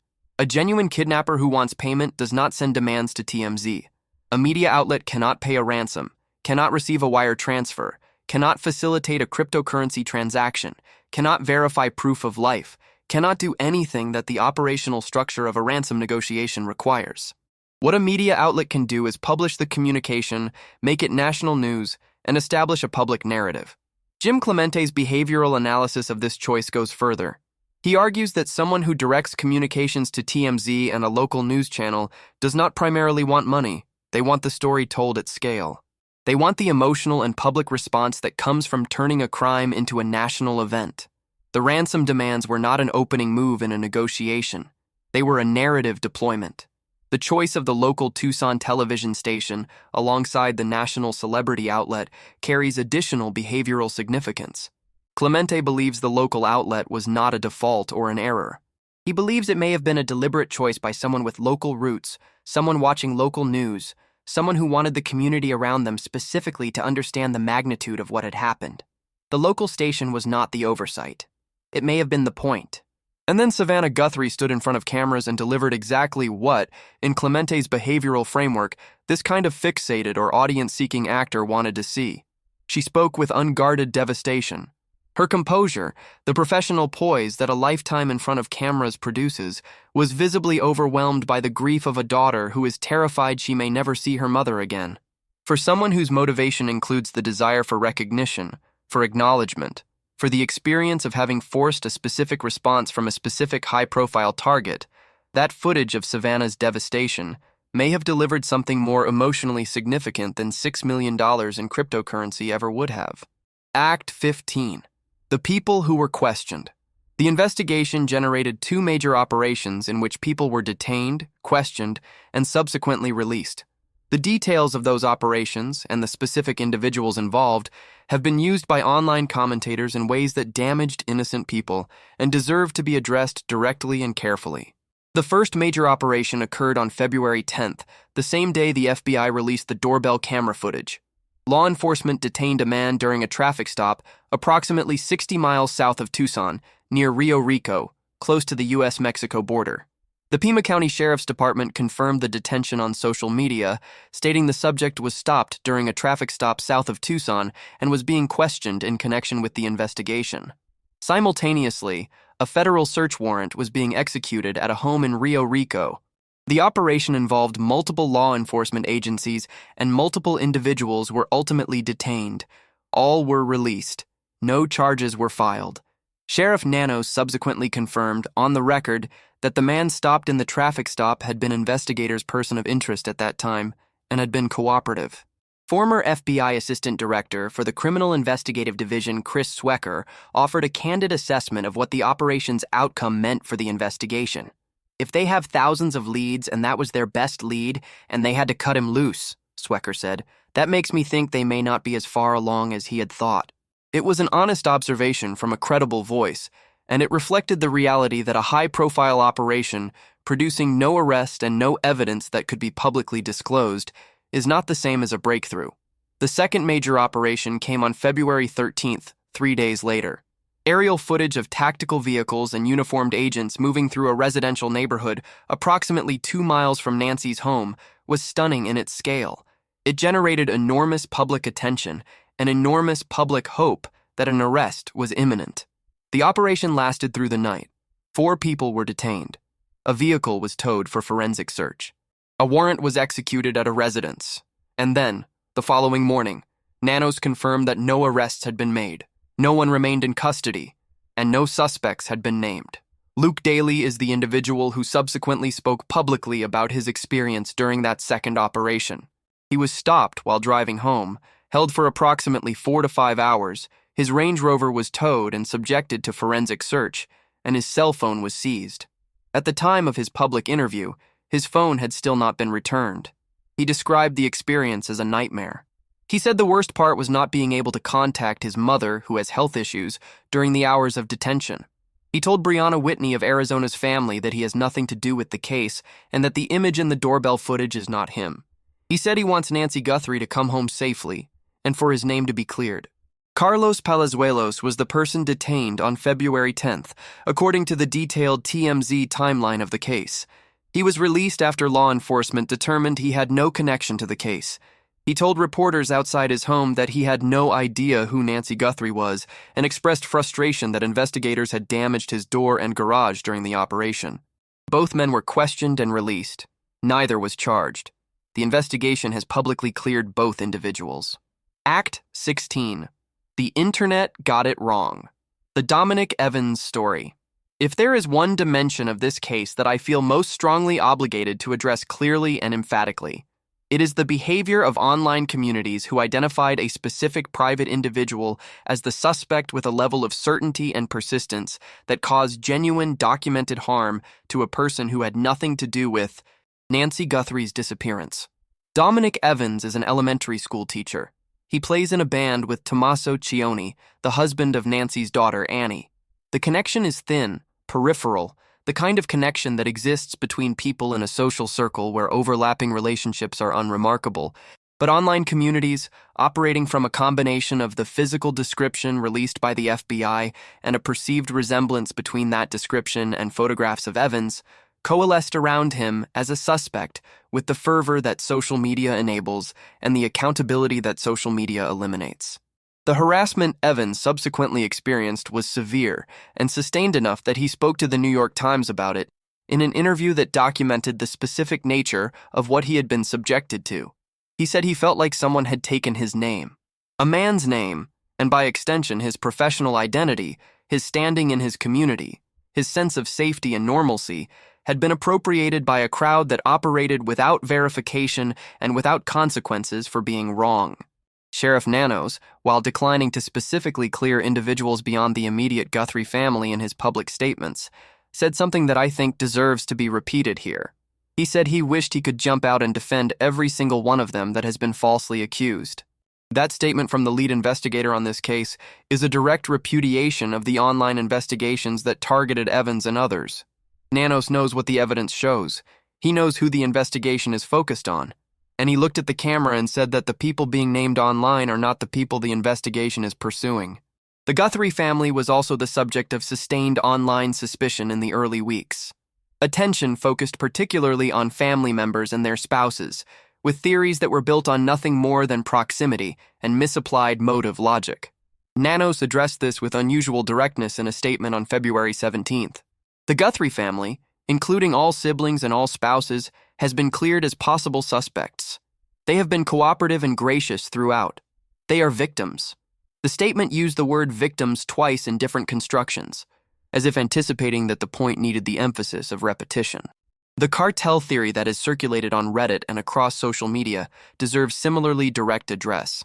The theory holds that Nancy's disappearance is connected to organized criminal activity, specifically Mexican drug cartel operations, based on the fact that Tucson is approximately 70 miles from the Mexican border. That geographic observation is accurate. The conclusion drawn from it has no basis in any evidence that the investigation has produced. Former FBI agents and behavioral analysts who have reviewed this case publicly have not supported this framework. The behavioral profile visible in the equipment choices, the retail sourcing, the approach pattern at the door is entirely inconsistent with the operational signature of organized international criminal enterprise. Professional cartel operations do not equip their personnel with $10 Walmart holsters. This is what the investigation of this case looks like from the inside of evidence versus what it looks like from the outside of speculation. From the inside, there is a specific physical profile, a specific equipment signature, DNA from inside the property, a documented prior visit, a sheriff who says he understands the motive, and a task force building toward a name. From the outside, there is noise. The noise is not harmless. It damages real people. It consumes investigative resources. And it has not brought Nancy home. Act 17. The utility box. And what the sheriff actually said. The damaged utility box found around the corner from Nancy's home has generated significant coverage in the most recent days of the investigation. and it is important to be accurate about what investigators have actually said about it, rather than what the most dramatic interpretation of the evidence suggests. The Pima County Sheriff's Department confirmed on March 9th that they are actively reviewing a damaged utility box located near Nancy's home in connection with the internet outage that multiple residents reported in the Catalina Foothills neighborhood during the early morning hours of February 1st. The outage affected ring cameras and home surveillance systems during the precise window when investigators believe Nancy was taken. One neighbor's camera, positioned closest to Nancy's home, showed footage from that night marked "not available." The investigation of the utility box is real and ongoing. The connection to the internet outage remains under investigation. These are documented facts from official law enforcement sources, but Sheriff Nanos said something specific in a subsequent interview that has not received adequate attention in the coverage of this development. He confirmed that investigators are looking into some kind of power or internet outage the morning of Nancy's abduction. And then he said directly that the utility box showing signs of having been tampered with is not connected to the utility box around the corner from the home. He specified that the box investigators are focused on, in relation to the outage, is a different location from the tampered box that media coverage highlighted. This is an important distinction that most coverage of this story has obscured. The tampered utility box may be relevant to the investigation. It is being reviewed, but Nanos specifically declined to confirm the connection to the outage that would make it most analytically significant. What we can say with confidence is that investigators believe some kind of internet disruption occurred in the neighborhood on the morning of February 1st. They have been going door to door asking residents about unusual connectivity issues.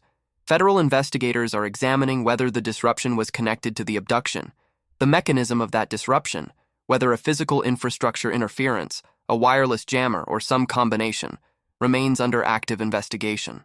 The general principle that investigators are pursuing is clear. If the internet outage was deliberate, if it was part of the operational plan for the abduction rather than a coincidence, then it required either a wireless device capable of disrupting signals across a neighborhood-wide footprint, which NBC News reported would require professional-grade equipment beyond standard consumer jammers, or physical interference with the infrastructure itself. Either option, if confirmed, adds another dimension to the behavioral profile of premeditation and operational planning visible throughout this case. Act 18. The pacemaker and the helicopter. One of the most heartbreaking dimensions of this investigation is also one of the most technically specific. Nancy Guthrie has a cardiac pacemaker. The device, implanted in her chest, continues to function. The manufacturer, whose cooperation with the investigation has been confirmed, has estimated that the device has approximately 6 to 7 years of battery life remaining. The pacemaker is still working inside Nancy, wherever she is. Modern pacemakers communicate wirelessly. They transmit data to monitoring applications, they receive programming updates from medical devices, and they emit low-level electronic signals as a byproduct of their normal operation. Investigators recognized from the earliest days of this case that the pacemaker represented a potential location pathway, a device that could not be voluntarily surrendered or hidden the way a cell phone can be, that was still transmitting somewhere in the world. The Pima County Sheriff's helicopter was equipped with what investigators described as a signal sniffer, a device capable of detecting low-power electronic signals of the kind emitted by a pacemaker. The helicopter flew slow and low over the Tucson area, covering ground in a systematic search pattern, looking for any signal from the pacemaker frequency that could be localized to a specific area. The device manufacturer cooperated with the investigation, providing the technical parameters that would allow investigators to recognize the pacemaker's signal if it was detected. The signal sniffer helicopter represents one of the most focused investments of investigative resources in this case, because if the pacemaker signal could be detected and localized, the investigation would transition immediately from building a prosecution to responding to a specific location. A different kind of urgency entirely, one that supersedes every forensic timeline and every database processing queue. The helicopter has been flying. Whether it has detected anything has not been reported. Act 19. The behavioral profile. Who does this and why? The behavioral science analysis of this case has been among its most publicly visible dimensions, and it is also among the most analytically contested. Multiple former FBI behavioral analysts, profilers, and investigative specialists have offered public assessments of the suspect's profile, and those assessments have shown both meaningful agreement on some dimensions and significant divergence on others. Jim Clemente is the analyst whose framework has been most consistently applied and cited in connection with this case. His career at the FBI's Behavioral Analysis Unit, combined with his subsequent public commentary on high-profile cases, gives him a specific credibility in applying behavioral science to the available evidence. His analysis begins from the risk calculation this person made and accepted. Entering an occupied home is, in criminal risk analysis, one of the most dangerous decisions an offender can make. The resident is in their most familiar environment, surrounded by whatever emergency resources they have access to. The offender is on foreign ground, subject to variables that advanced planning cannot fully account for. Every minute of presence inside an occupied dwelling is another 60 seconds during which the entire operation could be interrupted. Most offenders, even experienced violent ones, avoid occupied residences precisely because the risk-to-reward ratio is brutally unfavorable. This person accepted that risk and stayed inside for 41 minutes. Clemente's analysis places that level of voluntary risk acceptance in a specific motivational category, not calculation in the conventional criminal sense. Compulsion, something that was pulling more powerfully than rational self-interest, was capable of pushing back. That kind of motivation leaves traces in ways that calculation does not. It has a history. It has a pattern that exists before the crime, and that continues after it in ways visible to the people close enough to see the edges of what the compelled person is carrying. Clemente identifies two primary motivational frameworks for this specific case based on the available evidence, and he is careful to note that both remain open and neither has been definitively confirmed by the investigation's public findings. The first is celebrity or quasi-celebrity fixation. Savannah Guthrie has been a consistent presence in American morning television for years.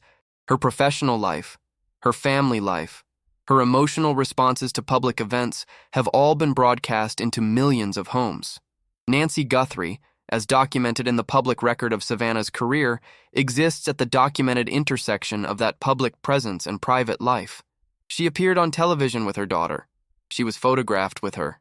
She was a real and specific person in the accessible perimeter of an otherwise largely unreachable public figure.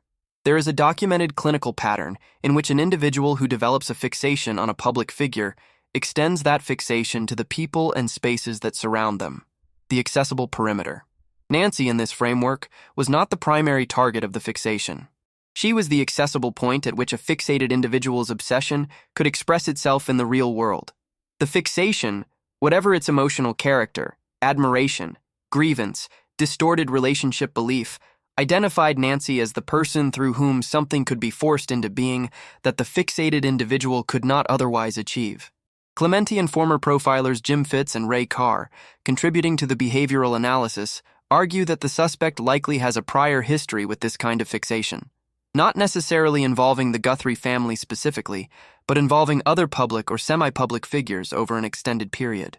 Prior restraining orders, reports filed with network security departments. Social media accounts flagged or banned for targeted behavior toward public figures. These documented patterns do not disappear, they accumulate. When investigators have a starting point name, an identity developed from the DNA or the retail records or the vehicle footage, those prior records become accessible immediately. The second motivational framework is more intimate. Someone with legitimate prior access to Nancy's life. A service provider who came to her home and, in the ordinary exchange of information that such visits involve, received details about her routine, her independence, her vulnerability, that over time became material for planning. Landscapers who knew the layout of the property, HVAC technicians who had been inside, delivery drivers who knew her schedule, contractors who had provided estimates. In any of those interactions, unremarkable from Nancy's perspective, information about her life was shared. That information, in the wrong hands, becomes a planning resource. Former FBI agent Jennifer Coffindaffer said publicly that this is her primary theory, that the inside knowledge visible in the crime planning reflects some prior legitimate interface with Nancy Guthrie's home or daily life. This was her number one theory, that people with some tangential connection to the household exposed insider knowledge that was then used by the perpetrator or shared with them. A third motivational framework involves financial grievance. Former FBI agent Johnny Grusing, who spent 25 years in the FBI's Denver division investigating violent crimes, offered a public analysis that introduced this possibility. The suspect, Grusing suggested, may have had a personal grievance against Nancy herself, as distinct from a fixation on Savannah. Something specific, related to a direct interaction or a perceived wrong. He asked the public to consider whether they knew anyone who had mentioned being wronged by a person matching Nancy Guthrie's description. This framework is less supported by the overall evidence architecture than the celebrity fixation or service access theories. But it is not dismissible. The inside knowledge about the property, the specific targeting of Nancy as an individual, could be consistent with someone who had a direct prior interaction with her that produced a specific grievance rather than a celebrity-adjacent obsession. What all three frameworks share is the recognition that this crime was targeted. Someone chose Nancy Guthrie specifically. And Sheriff Nanos, as we will discuss, has now confirmed publicly that investigators believe they know why. Act 20. The behavioral timeline. Before and after. One of the most practically useful elements of Jim Clemente's behavioral framework for this case is the prediction it makes about the suspect's behavior before and after the crime, because that predicted behavior is observable to the people in his daily life in ways that may generate the critical tip the investigation has been waiting for. In the weeks before February 1st, Clemente argues, this person was visibly stressed in ways that the people around him registered without necessarily connecting to anything specific. Planning of this scale creates internal pressure that non-professionals cannot fully contain. The acquisition of equipment, the reconnaissance visits to the target location, the psychological preparation for an act that has been contemplated but not yet committed, the awareness of the approaching date. All of that accumulated pressure surfaces in behavior. It surfaces as agitation without an identifiable external cause, as tension that others notice without being told why it exists, as vague statements made in conversation that have the quality of anticipation beneath them. Things are about to change. My situation is going to resolve itself. Something big is coming. No specifics, no explanation. Just an emotional coloring that the people who live alongside this person would have registered as different from his baseline. And it may surface as specific references to Savannah Guthrie, to Nancy, to Tucson, to a trip he was planning, to something he needed to take care of. Former FBI profiler Ray Carr has noted that fixated individuals often cannot fully contain references to the object of their fixation, even in ordinary conversation, because the fixation occupies such a large psychological space that it leaks into normal interaction in ways the person may not even be fully aware of. After February 1st, specifically after February 10th when the FBI released the footage, Clemente's model predicts a sharp and observable behavioral shift. The man who believed he had operated invisibly, who had dressed in layers and worn a mask and brought jammers or cut utilities to defeat the recording systems, understood when he saw that footage on social media and on news broadcasts that he had not been invisible. That 44 seconds of his approach, his physical identifiers, his backpack, his wrist, were now in federal hands and on every screen in the country. The response to that recognition in someone without professional criminal experience is not cool professional recalibration. It is contained panic. A shift in behavior that the people around him would have noticed even if they could not name why they were noticing it. He may have changed his vehicle, may have stored it somewhere it would not be seen by people who know him, may have had it detailed or repainted. He may have gone quiet on social media in ways that people who follow him would find inconsistent with his usual patterns. He may have withdrawn from regular events, gatherings, professional or social commitments he normally maintained. He may have made a sudden trip, announced as a personal emergency, that provided cover for putting distance between himself and Tucson. His communication patterns may have changed. His sleeping patterns, his eating patterns. His general affect may have shifted from the anticipatory stress of the pre-crime period to a different kind of stress. The stress of a person who knows that a specific set of identifiers is in federal hands and who is waiting to find out whether those identifiers lead back to him. Someone in his immediate environment has registered this. A partner, a sibling, a roommate, a close friend who has known him long enough to recognize the difference between his normal and this. Maybe they have been telling themselves there is an explanation. Maybe they have been fighting an internal argument between what they are observing and what they want to believe. Maybe the reward announcement, the family's public appeals, the sheriff's public warning that the suspect could absolutely strike again has moved something in their calculation without yet moving them to action. If you are that person, the tip lines are open 24 hours a day. The reward can be claimed anonymously. What you know may be exactly what investigators need. And the sheriff has told you publicly that this person poses a risk to the community that extends beyond what happened to Nancy Guthrie. Act 21. What the sheriff knows.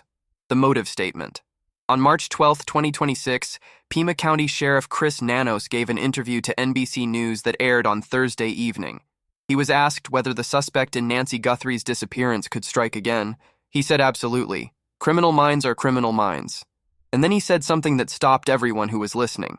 We believe we know why he did this, and we believe that it was targeted, but we can't. We're not 100% sure of that. And so it would be silly to tell people, yeah, don't worry about it. You're not his target. Don't think for a minute that because it happened to the Guthrie family, you're safe. No. Keep your wits about you. Let's sit with those words for a moment, because they deserve the attention that a full and careful analysis gives them. We believe we know why. This is a law enforcement official, the lead county investigator on this case. 42 days in, no public arrest, no publicly named suspect, telling the country in an interview on one of the most watched networks in American television that investigators have a working theory of motive. He said it even more specifically in a subsequent formulation. From day one, we had some strong beliefs about what happened, and those beliefs haven't diminished. Since day one, the theory of why has been in place since the earliest hours of the investigation and 42 days of evidence gathering, of leads followed and leads eliminated, of database searches and forensic laboratory results and tip processing and gun shop visits. None of it has weakened the theory. It has held. Former FBI supervisory agent Jason Pack offered the clearest explanation of why Nanos said it and why he declined to elaborate. When the sheriff says investigators believe they know the motive but won't share it, there's an investigative reason, Pack told Fox News Digital. You don't hand the suspect a roadmap of what you know. If the suspect understands what investigators believe about the motive, he can adjust his behavior to account for that knowledge, can take actions to create distance between himself and whatever evidence the motive points toward. Keeping the specific theory confidential is standard investigative practice at this stage. Confirming that a theory exists at the level of confidence that Nanos expressed is itself a significant communication to the suspect. It says, "We understand why you chose her. We have understood it since the beginning, and we have been building the evidence that connects that understanding to a name. We believe it was targeted, but we're not 100% sure." This qualifier is where the analysis becomes most complex and, frankly, most disquieting. The simplest interpretation of this crime, the one that most public commentary has adopted, is that Nancy Guthrie was chosen because she is Savannah Guthrie's mother. That the connection to a nationally prominent journalist is the sufficient explanation for the targeting. Nanos's qualifier complicates that reading in a specific and significant way. If investigators were confident that the targeting was entirely specific to Nancy Guthrie as an individual, as the specific mother of Savannah Guthrie, the public safety warning would not be necessary. You could tell the public, this was about one family, in one specific context, and does not reflect a general threat. Nanos explicitly declined to give that reassurance. He said it would be silly to tell people they're not his target. He said not to think for a minute that because it happened to the Guthrie family, you are safe. That warning carries one of two implications. Either the targeting may be category-based rather than individually specific, with criteria that could theoretically apply to other potential victims, vulnerable elderly women living alone in affluent neighborhoods, or individuals connected to public figures or some other profile that the investigation has developed but not disclosed. Or the investigative confidence in the targeting theory, while strong, is not yet complete enough to provide the specific reassurance that would allow Nanos to tell the public they are safe. Retired homicide detective Phil Ramos, commenting on the statement for Parade, offered this framing. Knowing the motive can be very important if you couple that with knowing the means and opportunity. He suspects those two aspects are not yet fully established. Knowing why does not automatically mean knowing who. But why is a starting point that points toward who, and a starting point that has been stable since day one, is a different thing from a hypothesis being actively debated. Act 22. The public safety warning and what it means. The most arresting element of Sheriff Nanos's March 12th interview is not the motive statement. It is what came immediately after. The instruction to the public not to assume they are safe because this crime was targeted at a specific family. A county sheriff does not issue a public safety warning without a basis for doing so. This is not a reflexive disclaimer, not the bureaucratic language of officials covering institutional exposure. This is a specific, affirmative statement from the lead investigator of an active case, made to a national television audience, that the person who took Nancy Guthrie from her home represents an ongoing threat to the community. Retired FBI Special Agent Jennifer Coffindaffer raised the same concern on social media in the hours before Nanos's interview aired. She wrote that there is at least one kidnapper and possibly more than one person capable of serious violence still at large, and argued that the public had a right to understand that the question of what happened to Nancy Guthrie and the question of public safety are not separate questions. She said she was not trying to create fear. She was raising a point that had been somewhat lost in the focus on finding Nancy herself. The investigation is not just about bringing one woman home. It is also about identifying and stopping a person who has demonstrated both the willingness and the operational capability to do what was done to her. Former FBI agent Steve Moore offered the bleakest and most direct assessment of why the reward has not yet generated the breakthrough tip. He said publicly that he believes the most likely reason no one has come forward with actionable information, despite a reward exceeding $1 million, is that the only people who have actual knowledge of this crime are the people who committed it. No innocent bystander, no peripheral witness sitting on information for any reason other than self-preservation. The people who know where Nancy is are the people who put her there. That assessment, if accurate, has direct implications for the investigative pathways most likely to produce resolution. It removes the tip pathway as the primary route to identification, at least at the level of specificity needed for an arrest. It focuses the investigative weight on the forensic science, the DNA processing, the genealogy, the cell tower data, the vehicle footage, the evidence streams that do not require a voluntary human decision to come forward. Those streams are working. They are slower than a tip, but they build towards certainty in a way that tips pointing towards specific individuals must then be verified against. Act 23. The Task Force and the Analytical Phase. 6 weeks in, the Nancy Guthrie investigation has transitioned architecturally from the surge phase of its earliest days to what law enforcement practitioners call the analytical phase. This transition is not a sign of diminishing intensity. It is a sign that the investigation has matured past the stage where volume of effort is the primary determinant of progress. The 400 personnel who canvassed the Catalina Foothills neighborhood in the first days, knocking on doors and collecting surveillance footage from every home within a defined radius, have given way to something more targeted and, in many ways, more powerful. 5 Pima County homicide detectives are working this case full-time, stationed at the FBI's Tucson field office, working alongside federal agents with specialized capabilities. Brian Entin, whose podcast has provided some of the most specific reporting on the investigation's current structure, confirmed the formation of this task force and its specific composition.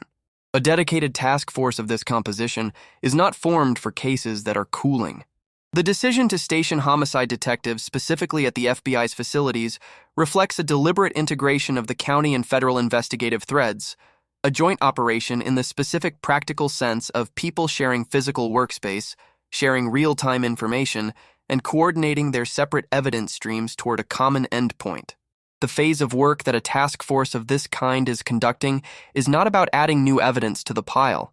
It is about resolving the existing evidence into a coherent picture that points to a specific individual, running specific names against specific evidence streams, following specific threads to their conclusive ends, building the case that a prosecutor will eventually need to take in front of a jury. Sheriff Nanos told NBC News on March 3rd that investigators are definitely closer. He said it with the emphasis of someone who chose those words knowing they would be examined carefully by everyone following the case. A man who has been measured with his words throughout this investigation, who pushed back on speculation from every direction during 6 weeks of intense public pressure, said definitely closer and let it stand. The evidence of that progress is visible in the changes in his public statements over time. In the early weeks, the language was carefully non-committal on questions of motive, direction, and proximity to identification. By week 6, the language has shifted to, "We believe we know why," to definitely closer, to the specific warning that the suspect could strike again, that only makes sense to say publicly if the investigation has enough of a profile to believe the warning is warranted. Those are not the words of an investigation without direction. They are the words of an investigation that is closing in from multiple directions simultaneously and that is maintaining operational silence about exactly how close it is. Act 24. Elizabeth Smart. The voice only she can offer. There is one perspective that no evidence analysis and no expert commentary can fully replicate, and it belongs to Elizabeth Smart. Smart was 14 years old when she was abducted from her home in Salt Lake City, Utah, in June 2002. She was taken in the night from the bedroom where she was sleeping. She was held captive for 9 months. She was found alive in March 2003 after a tip generated by an America's Most Wanted broadcast placed her captor's face in front of the right person at the right moment. She has spent the years since her rescue as an advocate for missing persons and survivors of crime. Smart has been following the Nancy Guthrie case with the particular attention of someone who has lived inside a version of it.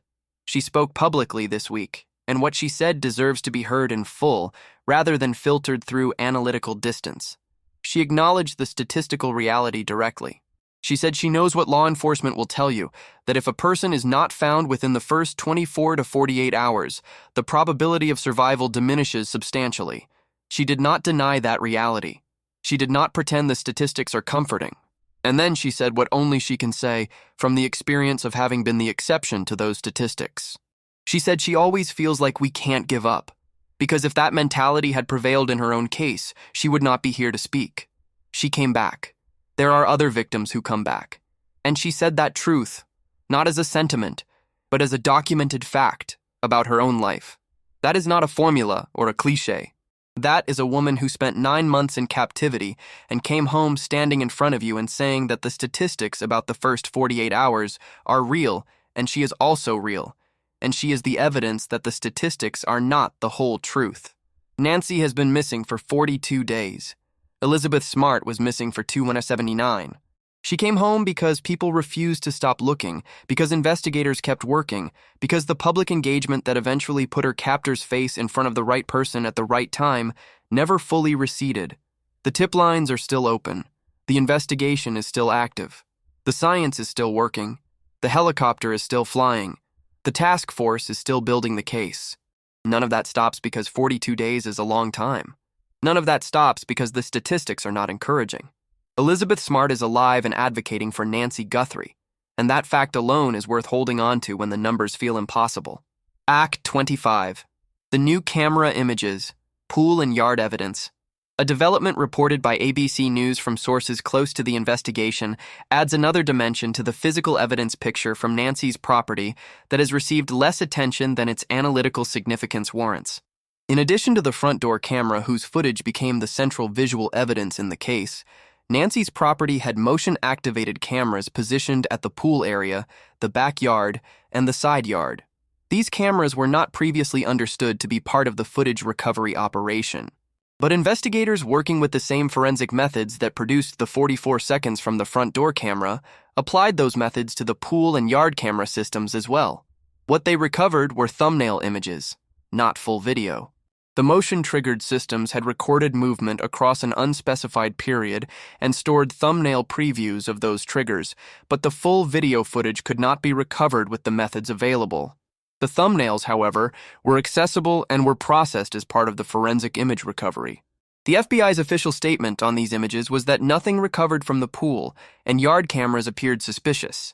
That statement is itself informative because it tells us that the images were analyzed and evaluated, that a determination was made about their content, and that the determination was that they did not appear to document pre-crime surveillance or unauthorized access to those areas of the property. Law enforcement officers who were present at the property after the crime are visible in some of those images, the FBI confirmed. What we do not know from the public record is the full date range of the thumbnail images that were recovered, or whether any images from the weeks before the abduction were examined and evaluated as part of the analysis. The same forensic methods that recovered footage from the front door camera extending further back than February 1st might also have produced thumbnail images from the pool and yard cameras extending over a similar historical window. Whether anything in that window contributed to the investigative picture has not been publicly reported. Act 26, where the investigation stands. Day 42. Let me try to build the clearest possible picture of where this investigation actually stands on its 42nd day, because the gap between the public's understanding of the case and the investigative reality is significant and in some ways disorienting. What investigators have confirmed, through official statements, verified reporting, and the public statements of the lead investigator. The suspect is male, approximately 5'9" to 5'10", average build, black mustache visible in the footage. He has a possible tattoo on the underside of his right wrist. He was wearing what appears to be a ring on his small finger. He visited Nancy's front door at least twice, on at least 2 separate days. He came equipped with a 25-liter Ozark Trail backpack, a firearm in a holster consistent with a Walmart consumer product, and clothing that forensic analysts believe may also have come from Walmart. He conducted pre-operational surveillance of the target location. He executed the abduction in 41 minutes between 1:47 and 2:28 a.m. on February 1, 2026. DNA distinct from Nancy and her family circle was found inside the property. It is being processed. The processing involves deconvolution of a mixed sample, a laboratory process that is ongoing, and that the sheriff has tied directly to the investigative pathway he believes will lead to resolution. The glove DNA led to a restaurant worker with no connection to the case. That lead is closed. The retail forensics from the backpack appear to have run to a secondary market limit without producing a direct transaction connection. The gun shop canvass was conducted with specific names and photographs representing a narrowed suspect field. Neither of the individuals detained in the 2 major operations was charged. The sheriff believes he knows why this crime was committed. He has believed that since day 1. He believes the crime was targeted.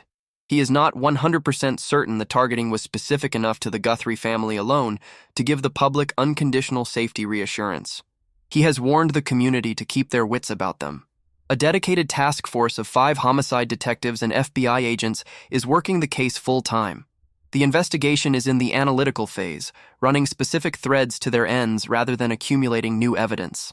The forensic genetic genealogy is the primary identification pathway that credible voices in the forensic science community believe will produce the name. Cell tower data for the dates of the prior visits and the night of the abduction is available for specific analysis if investigators develop candidates to check against. The vehicle footage from the Ring camera at 2:36 a.m. remains an active lead among hundreds of thousands of vehicles being cross-referenced. The investigation is not over. The task force is working. The laboratory is working. The databases are working. The helicopter is flying. And a sheriff who has chosen every public word with exceptional care for 6 weeks is saying definitely closer. Act 27. The Family's Journey.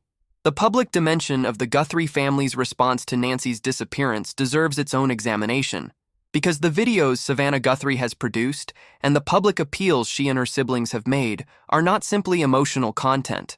They are deliberate communication strategies, some of them, she confirmed, developed in consultation with law enforcement, specifically calibrated to reach the kind of person who might have information about Nancy's whereabouts.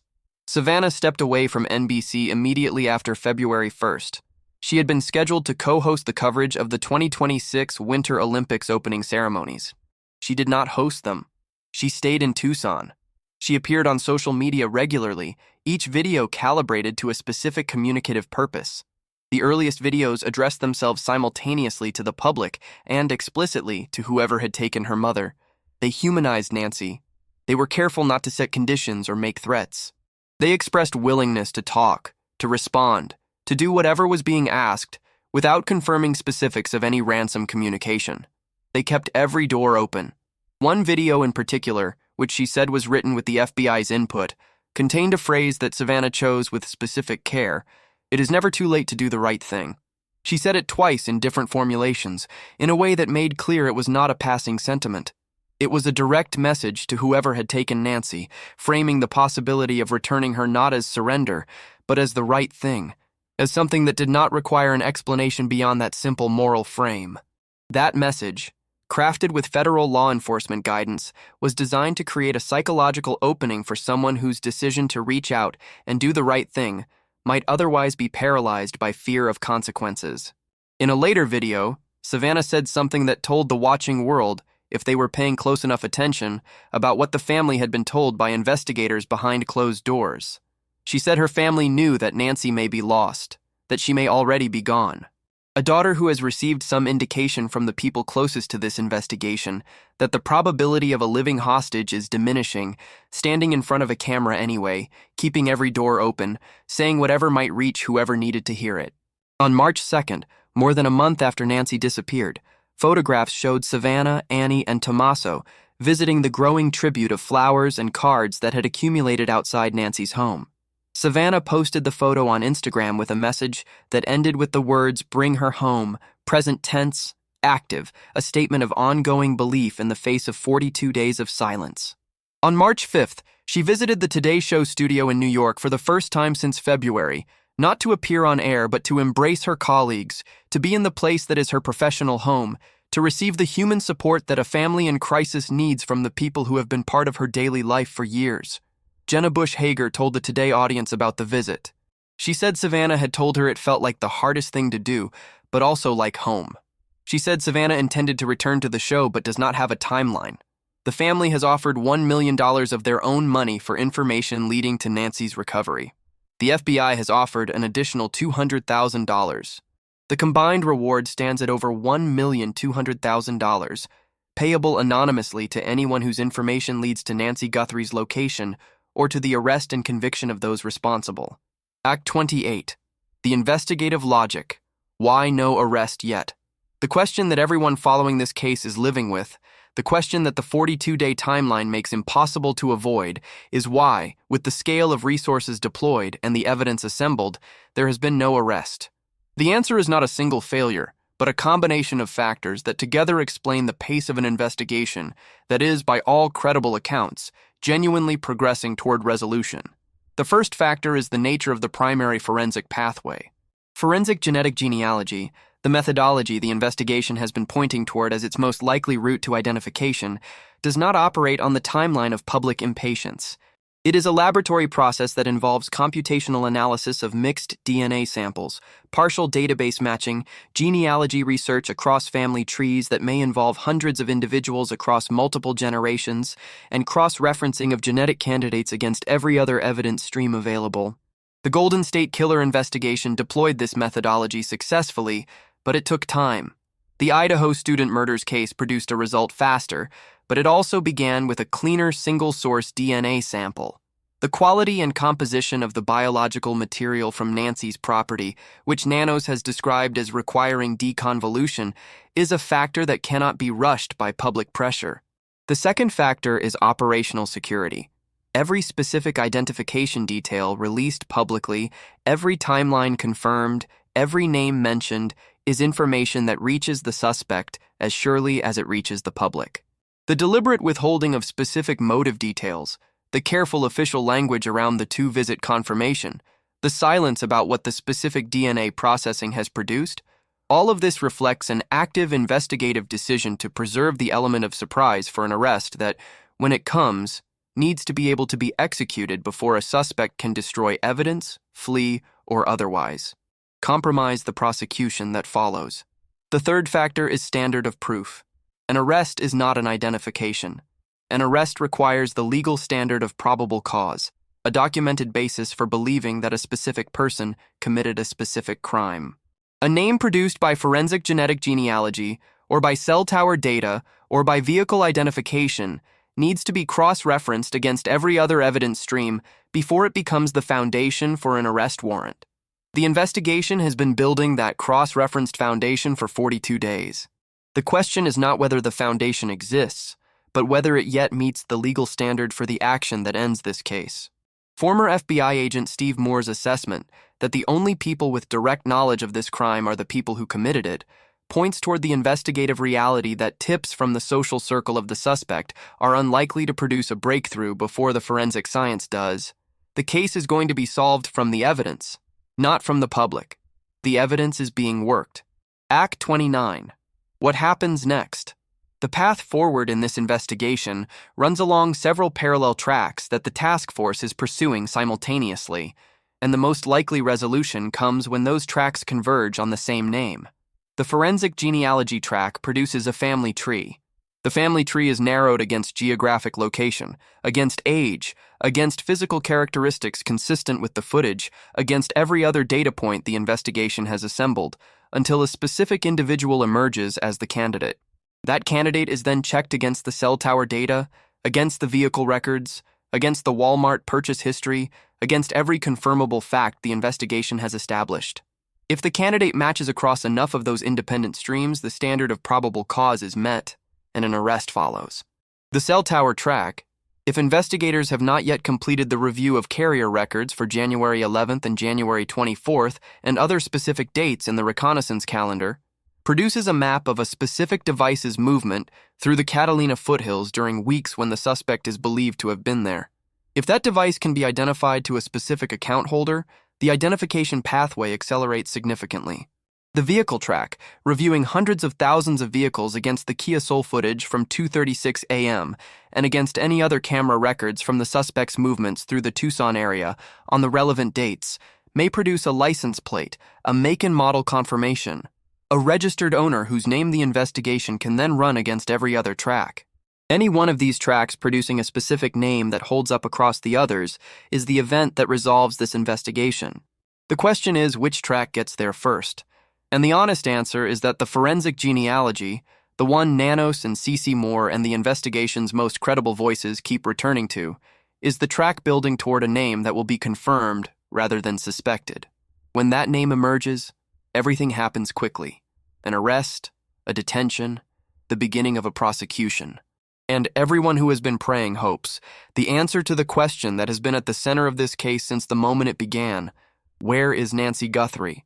Act 30. The closing. What we owe her. I want to finish the way this video began, with something true and personal, rather than analytical. I have been covering this case for 6 weeks. I have read every verified report, watched every official statement, listened to every credentialed analysis.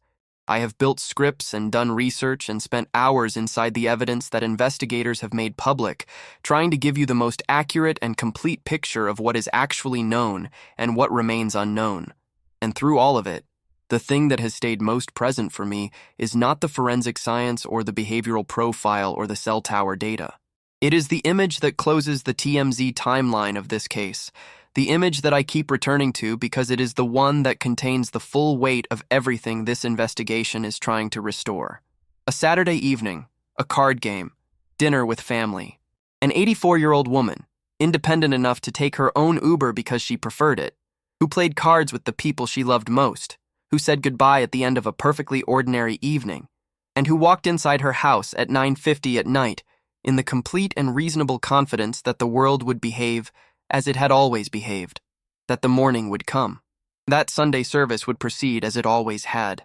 She put her hearing aids on the nightstand. She left her phone beside them. She settled into the quiet of the house she had made her home, in the neighborhood she had chosen, in the life she had spent 84 years building, and she had no idea. Somewhere not far away, a man was making his final preparations. He came to her door in the dark. He covered his face and his hands. He brought a gun and a backpack and the certainty of someone who had decided this was what he was going to do. He thought the mask and the gloves and the darkness made him invisible. He appeared on camera twice. The FBI recovered footage he believed was gone. His DNA is in a laboratory being separated and sorted and built into a profile. His cell phone was communicating with towers in the Catalina foothills on dates that investigators have specifically circled on a calendar. His backpack and his holster and his gloves are documented evidence in federal custody. He is not invisible. He never was. He was simply not yet found. And this investigation, 42 days old, with a sheriff who says definitely closer and a forensic laboratory running samples that a credentialed scientist says will produce an identification, is getting there. Nancy Ellen Long Guthrie was born January 27, 1942. She has grandchildren who adore her. She has a congregation that has prayed for her every Sunday since she disappeared.